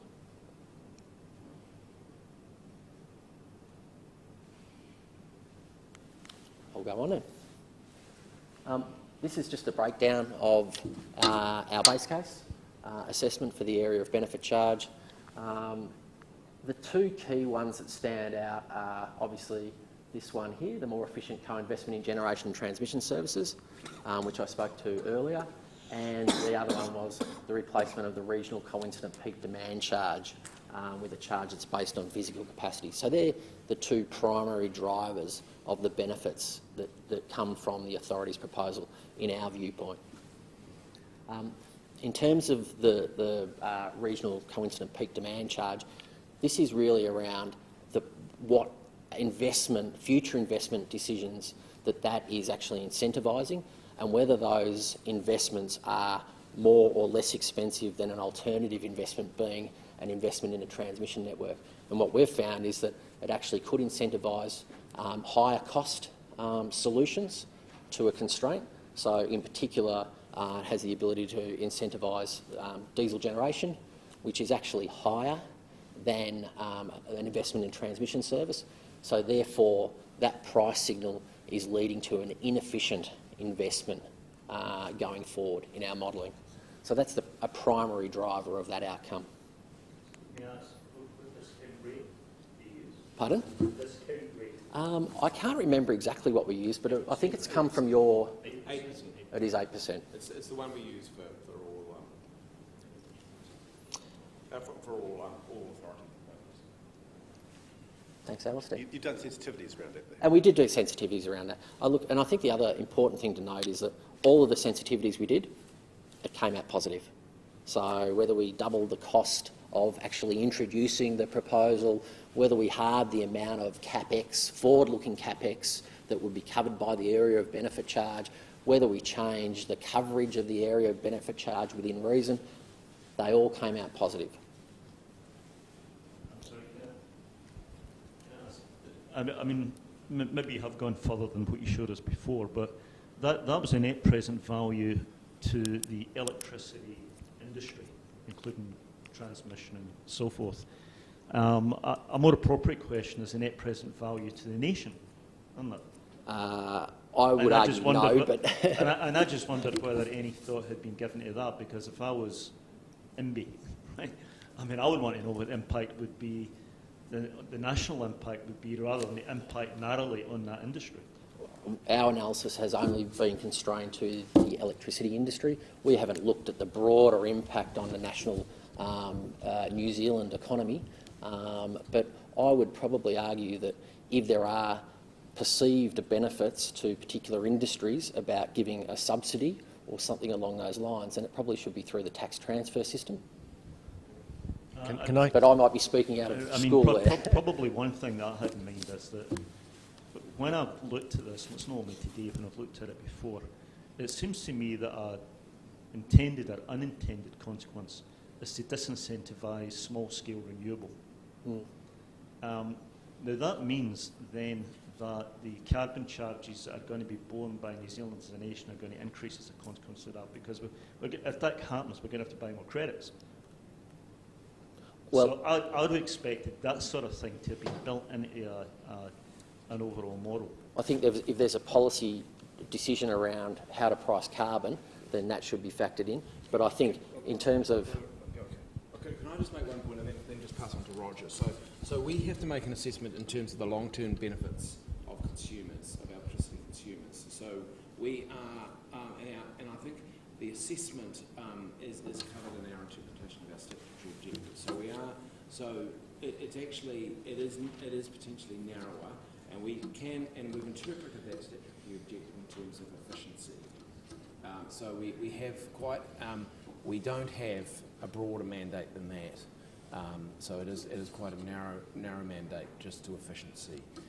So we haven't efficiency of the electricity industry for the long-term benefit of consumers. Yeah, we do think about that. So yeah, we can't. It's not our role to consider areas outside our statutory objective.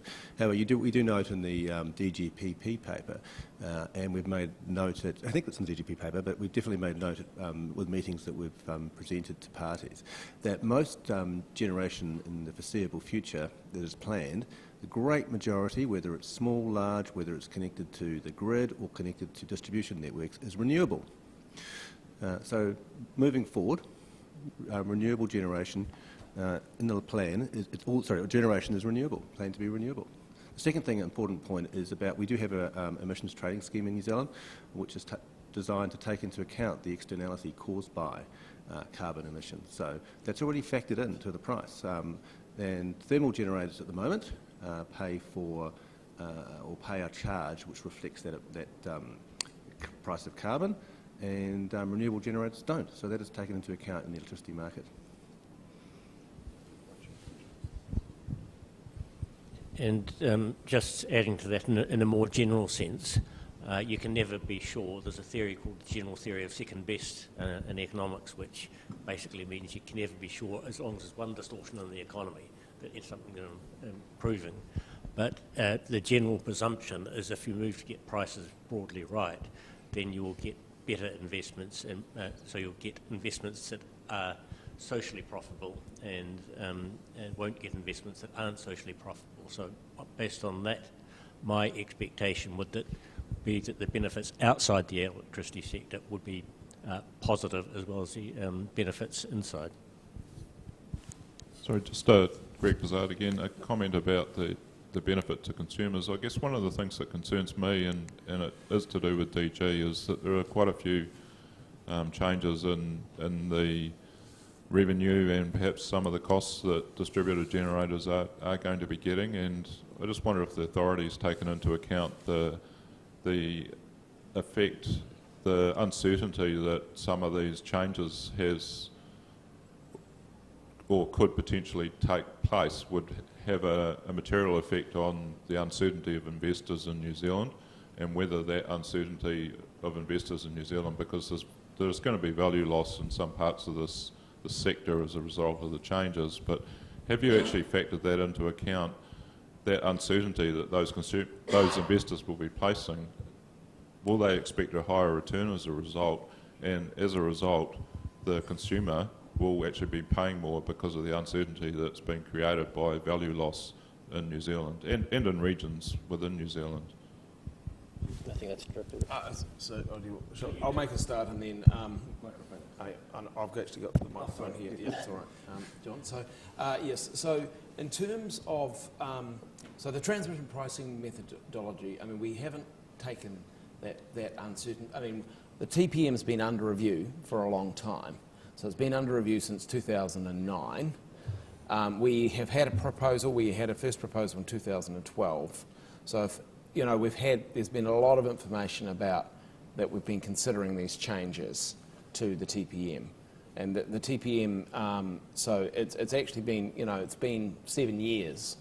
So if so what we're actually doing with this proposal was trying to come up with a regime that is durable for the future. So actually we don't think it's going to increase uncertainty. We think actually our proposal would reduce uncertainty. I mean, that's actually one of the reasons why what we're looking for is a more durable TPM, to actually remove that uncertainty that the TPM might be changed. And I think the other point, it's probably more related to the GGPP and the effect that it could have on distributed generation, is that we cover this in the paper, that we think certainty is promoted by us promoting our statutory objective. The government has set up the authority in 2010 deliberately to promote efficiency, amongst other things, for the long-term benefit of consumers.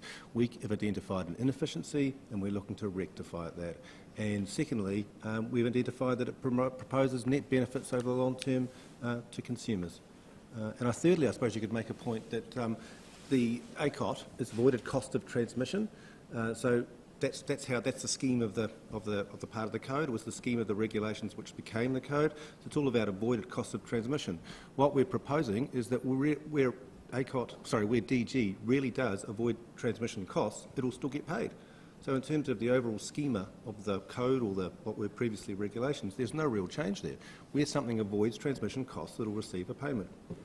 Yeah, I guess my concern's not so much around ACOT, but there is a doing away with the code at the moment. When an embedded generator comes into a network, into a region, they pay their incremental costs of the line charges from a distributor, and I think you're opening that up to basically open slather or where those distributors can charge up to the cost of a typical consumer on the network, not a provider of electrons, but a consumer of electrons. And there is the potential for just another level of value loss that I wouldn't be surprised if the rules, the way they are, if they stay at the moment, that you will find there'll be no embedded generators in New Zealand. And that's, I guess, where my comment comes from. I think ACOT, I can understand that, and the background around it, but I just feel that there's some significant concerns around moving away from the incremental cost to a typical distribution cost for all consumers. I just want to clarify one point. So currently the DGPPs say the maximum that can be charged is the incremental cost. So it's not incremental cost, it can actually be less than that. So what we're proposing is that distributors would be able to charge DG an amount above incremental cost, so contribute to the common cost. And we'd imagine that, so they'd be treated on a similar playing field to other consumers of the distribution network, in that they would pay something towards common costs. Have you thought about the grandfathering of those costs for embedded generators? No, we haven't. That's not proposed in our proposed in our proposal, but some parties have indicated that. We don't necessarily think that's efficient. If something is producing an inefficiency, we're not sure if grandfathering an efficiency in is effective and for the long-term benefit of consumers. But look, you're welcome to raise that point. A number of parties have raised it with us that you should grandfather in existing ACOT payments because it's in the long-term benefit of consumers. We don't think it is, but we'd welcome you put that in the submission and detail why you think it promotes the long-term benefit of consumers. I think Alistair had another point to raise. I just wanted to make clear that the other thing is the charges to distributed generators. The proposal is that they, like all other distributed customers, the proposal is that they'll be subject to the charges will be calculated on the basis of the distribution pricing principles as well. So it's, you know, so we would expect, you know, that those charges would be consistent with that. So, you know, that the important thing there would still be that distributed generators would receive efficient prices. So that I think that's a key, important point. Sorry, I forgot to mention that. That's all covered in the paper. Sorry, Peter Mulville, Pioneer Energy.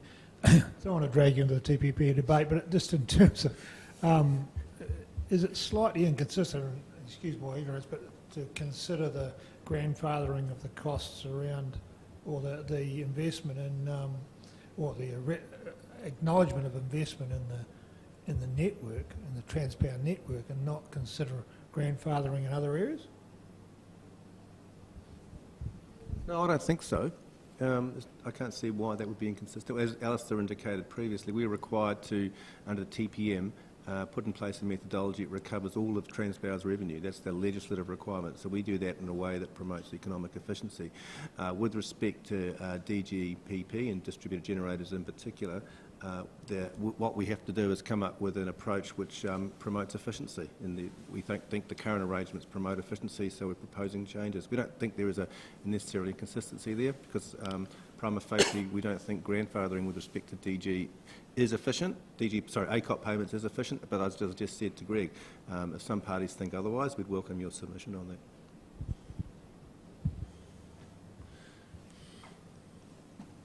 I'll move on. There were a number of unquantified... Thanks, Tom. Thank you. As I said earlier, there are a number of benefits that we identified qualitatively. We didn't quantify. The key one was around additional scrutiny, in particular the greater incentive for customers to reveal their willingness to pay for certain services provided by Transpower, and particularly through the regulatory process. So that's one that I think Roger will touch on as well when he gives the authority's view on our CBA. There's another aspect of the area of benefit charge that we thought was much more robust than the deeper connection charge, which we were asked to assess both potential options, not just the area of benefit charge, and that relates to the two-part fixed variable nature of the area of benefit charge that Alistair spoke to earlier. It's particularly important to provide that marginal price signal to investors, so that you get efficient consumption and investment decisions being made.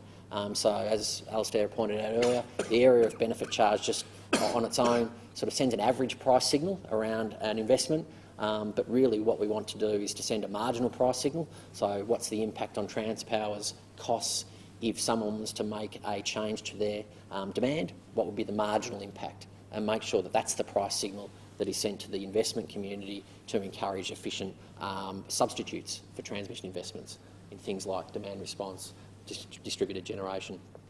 The last 2 points relate to the deeper connection charge, probably not particularly relevant at this stage, but just to note, deeper connection charge, one of the kind of flaws with it is that it's based on a 5-year rolling average of flows. So what happens there is you create a sort of a new effective per megawatt hour charge to recover sunk costs. So there's a disconnect there. We're incentivising changes in consumption, energy consumption, but any change in energy consumption wouldn't actually change the costs because they're sunk. It's already been spent.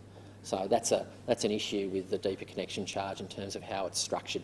Also, the deeper connection charge might create locational distortions as well. That's it. Thank you.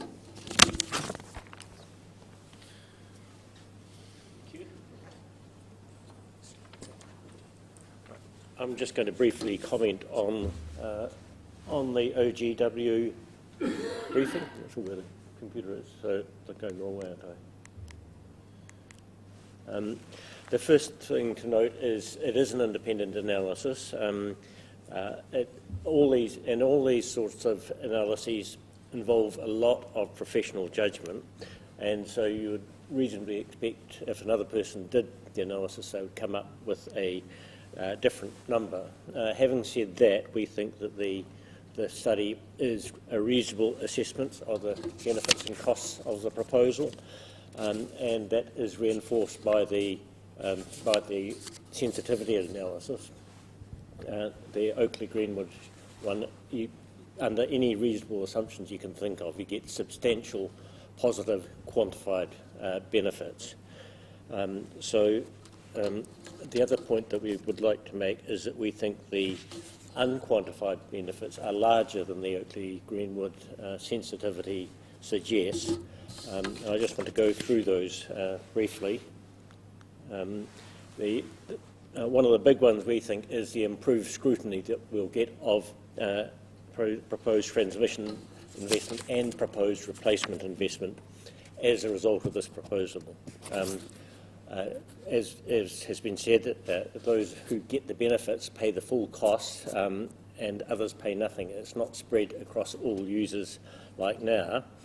It means that those who are going to be getting the major benefits are going to have substantial skin in the game and will be encouraged to engage with Transpower to support efficient investments that reduce their costs and to oppose inefficient investments. And while Transpower is independent, any regulated industry is acutely aware that if it thinks it's really independent, it will find out that it's not. So we think that this will lead to better specification and timing of investment. We also think that it's going to lead to reduce costs of unproductive disputes. There will still be disputes. In fact, there'll be some good disputes like the sort I was just talking about. But at the moment, there are incentives on people to try and get investments which are not net beneficial because they don't have to pay for them, and avoid investments that would be beneficial to other people because they do have to pay for them. We expect that to go away, and we expect that people will think that paying for a service that leaves them with net benefits is going to be a reasonable thing for them to do. So that makes us think that this is going to be more durable than the previous TPM, and that means it's going to reduce the cost of uncertainty. That would happen all at once, but it'll happen over time as people get used to this being the usual way of doing things.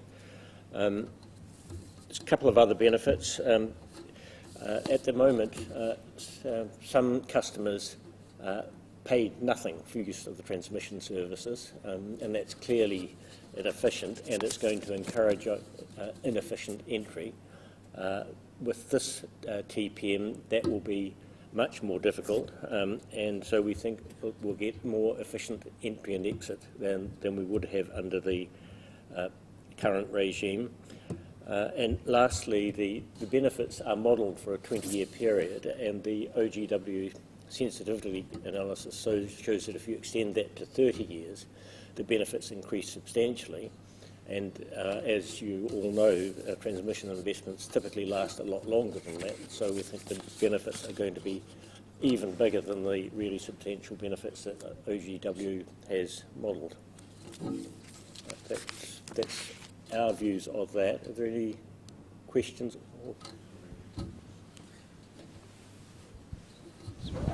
Greg Bizard, Poundhead. I thought I picked up that there may be some comment about using diesel as an alternative, was it? And so have you considered other forms of generation as alternatives? And if you did, would that have changed the outcome of the We did consider a number of others. Diesel was the one that was below the RCPD, so that was the one that was incentivised. Yeah, the reason I asked was would regard it as quite an expensive alternative, and I'm just wondering if you had used a cheaper alternative, would that have changed the outcome of the benefits? Such as? Gas or something like that. Look at gas and I don't have I think it's probably worthwhile to point out that if there's investment that will be efficient, and in the sense that given the cost of transmission and the cost of generation, the model is assuming that will happen. It's only the costs from the RCPD come from the investment that is inefficient.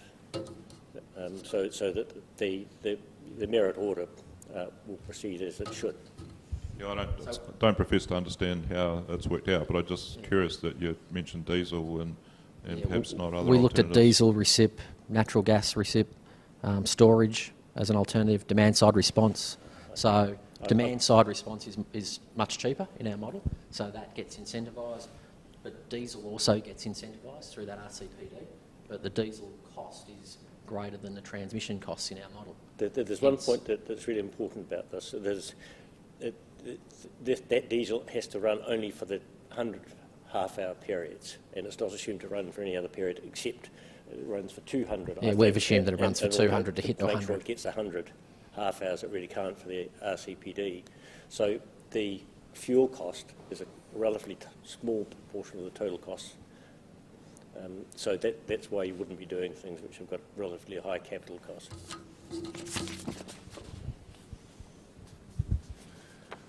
Okay, thanks, Roger. Well, look, we've come to the end of the session.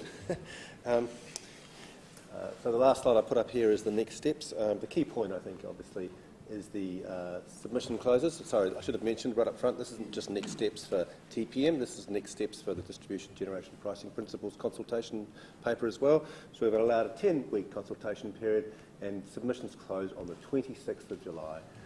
And I think we've covered most of this in terms of the final decisions on the TPM and the DGPP. We're planning to make those, obviously, after we've considered submissions. The authority, in accordance with administrative law and in accordance with good practice, has to take into account the views of submitters and consider whether they've raised things that would cause us to rethink or either continue with our proposal or cause us to rethink what we would do in our proposal because they better promote the statutory objective. Then, in terms of the TPM, I think Alistair did talk about this. So the Transpower developed TPM. We think that would probably take up to about a year. As Alistair indicated, there are a number of things for Transpower to do and make proposals on with respect to delivering upon the guidelines. In terms of the ACOT, I won't cover that too much. It's not the purpose of today. It's very clearly indicated in the paper. They'll be phased in as proposed from April 2017 to 2018. So in the lower North Island and the lower South Island, we expect them to be phased in from April 2017, and the other two regions, Upper North Island and Upper South Island, the phasing in would be by 1st of April 2018. And back to TPM, assuming that Transpower takes a year, they would then recommend the TPM for us to approve. We think we could, new TPM could take effect by April 2019. So that's when it would be up and going and taking effect. Is there any questions on that time frame? That's the same time frame, I think, that's published. I'm not sure. Oh, no, that was published at the release date. No, it's not published in the paper, sorry. When we were in the release, it's a consistent time frame. And it's consistent with obviously the period in the consultation period. The time frame for DG, if you're not going through and doing public consultation presentations like this, that, and particularly with some of it being removed from 2017, yeah, I'd question whether that's enough time for consulting with the impacted parties. I'd be, to be honest, reasonably concerned about it. Okay, so just to repeat, we have done overarching presentations on the DGPP. We are meeting with parties. So we're following a pretty standard process for what we do for most of our code amendments with the DGPP. I think it's only that I'm aware of with the TPM that we've had specific workshops. And for the reasons I won't go through it again, we decided not to have specific workshops for the DGPP. But we are very happy to come and meet with parties. For instance, we've met with Pioneer for 2 or 3 hours. And the substance of that meeting was really mostly about the DGPP. So we're very happy to continue to meet with parties and discuss the DGPP. We've met with the Independent Electricity Generators Association for about 3 hours, 2 or 3 hours as well. We had a very detailed discussion about the DGPP as well. So I just encourage you, if you do want to have a sort of a detailed discussion about the DGPP, notwithstanding that is inherently a more simple proposal, we're happy to come and meet with you. We'll talk to you over the phone or a webinar or something like that to discuss that. So, okay, any further questions on this slide or on anything we've covered today? But, great. Hello, it just seems, how you know the data that's there about the residual costs, so how long would it actually take you to do further analysis to reduce that number down to move it across to the area of benefit? So- Seems to make a lot more people quite a bit happier. I'll ask Alistair to respond to that because he did cover that and he's probably the most. Yeah, I mean, I don't. I'm not sure. Yeah, I'm not sure how long it would take. We would. I mean, I think I mean, I guess just as an indication, you know, Transpower's revenue a year is around about $900 million. I think from memory, their base capex is around about $250 million. So, you know, that is new investments. So that's all under our proposal. That's all subject. Yeah, to. I don't mind. I agree with everything. I don't mind. Yeah. It's just the residual value that we're starting with to go actually through that, so you can actually reduce that down and move more across to the area of benefits. So we're starting with a base that everybody is happy with. So Yeah. it's more about that base. Like you've got the data. I can't see why it wouldn't be worth that we start with the correct base, since we're adding area of benefit on top of that. Yes, so I guess I mean our proposal is that to make it, to restrict it to just those large value investments. But we have heard, I mean today and previously, that potentially the area benefit charge could be applied more broadly. So we just listen to that through submissions. Just clarify that, Alistair, more broadly in the past. And yeah, to historical investments. Yeah, I mean people have said, well, why have a residual? Well, you do still need a residual. So there would still be those.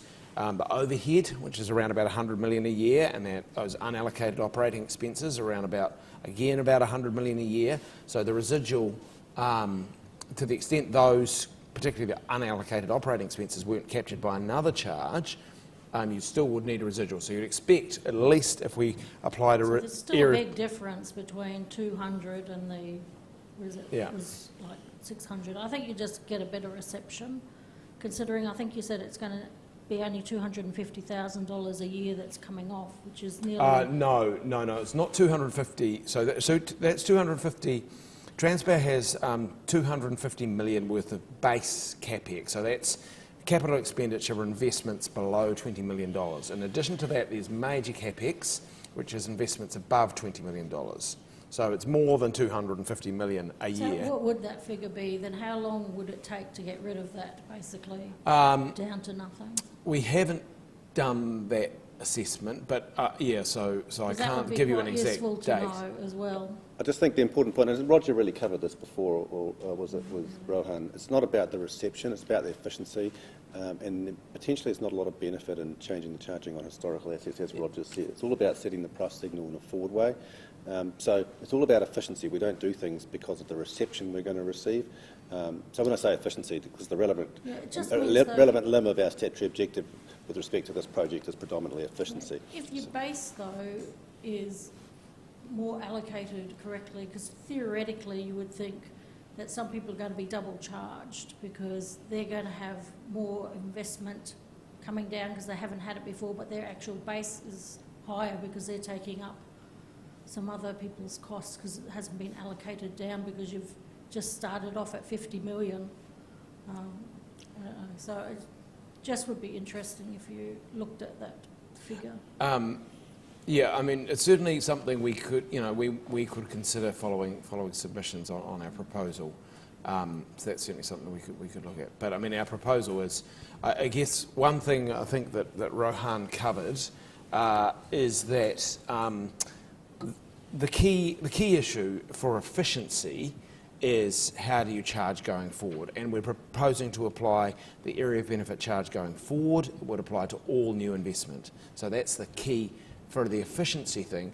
In terms of the recovery of historical costs, it's really the efficiency issue is to try and do that in a way that distorts people's behaviour as little as possible, and so that's why we've designed the residual charge to be unavoidable, and for that matter, the area of benefit charge is difficult to avoid.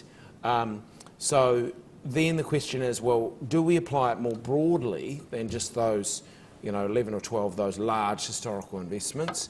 And the issue there is more about, do we need to do that to make the TPM more durable? And if we need to do it to make it more durable, then that's something we could consider. And so that's what we'd need to hear about from you in your submission, of why making it broader would be more durable. We certainly understand the point that having a high residual, may have some undesirable aspects, but we need to understand why is that going to promote our statutory objective. And just to add to that, Alistair also made the point before, it has to be practical so that the benefits of doing it have to outweigh the transactions costs, and my understanding is that applying it to pre-2004 assets would be quite difficult. It's more the 50 million cut-off. If you could reduce that, and if we've already done it to 20 million. Well, I think it doesn't make a lot of difference. So again, I think the key issue there was it was just the authority's judgment that for durability, that was the appropriate cut-off. Can I just also make a point, because David's mentioned this to me before, that the $50 to $20 million doesn't make a lot of difference, does it, David? There's not a lot of assets within that range of, No, that's correct. Yeah, so it wouldn't make a lot of difference to the residual in any event. So even if you kept those same assets, the same period, 2004 plus POL 2, but changed the threshold to 20, it wouldn't make much difference. I would have thought the lower you go, the easier it would have been able to shift across the area of benefit. The smaller the project would be able to quite quickly allocate to an area. Yeah, but there's just not a lot of projects within that bucket. I mean, it does depend on the method. So I mean, if the method, a more complicated method, it is more difficult. So if we did something like what we've done, the further you go back, it's more and more difficult. The proposal is that the charge would apply to investments, so it's more and more difficult to go, well, where's the investment going back? That's the issue. We do have information on investments back to 2004 because they were approved under a regulatory process. So that's part of that's at least in relation to the method we've used. So going further back, we don't have, it's more difficult to get that information.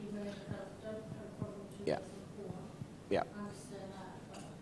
Okay, so I think you should try and reduce it to the lowest level that you possibly can.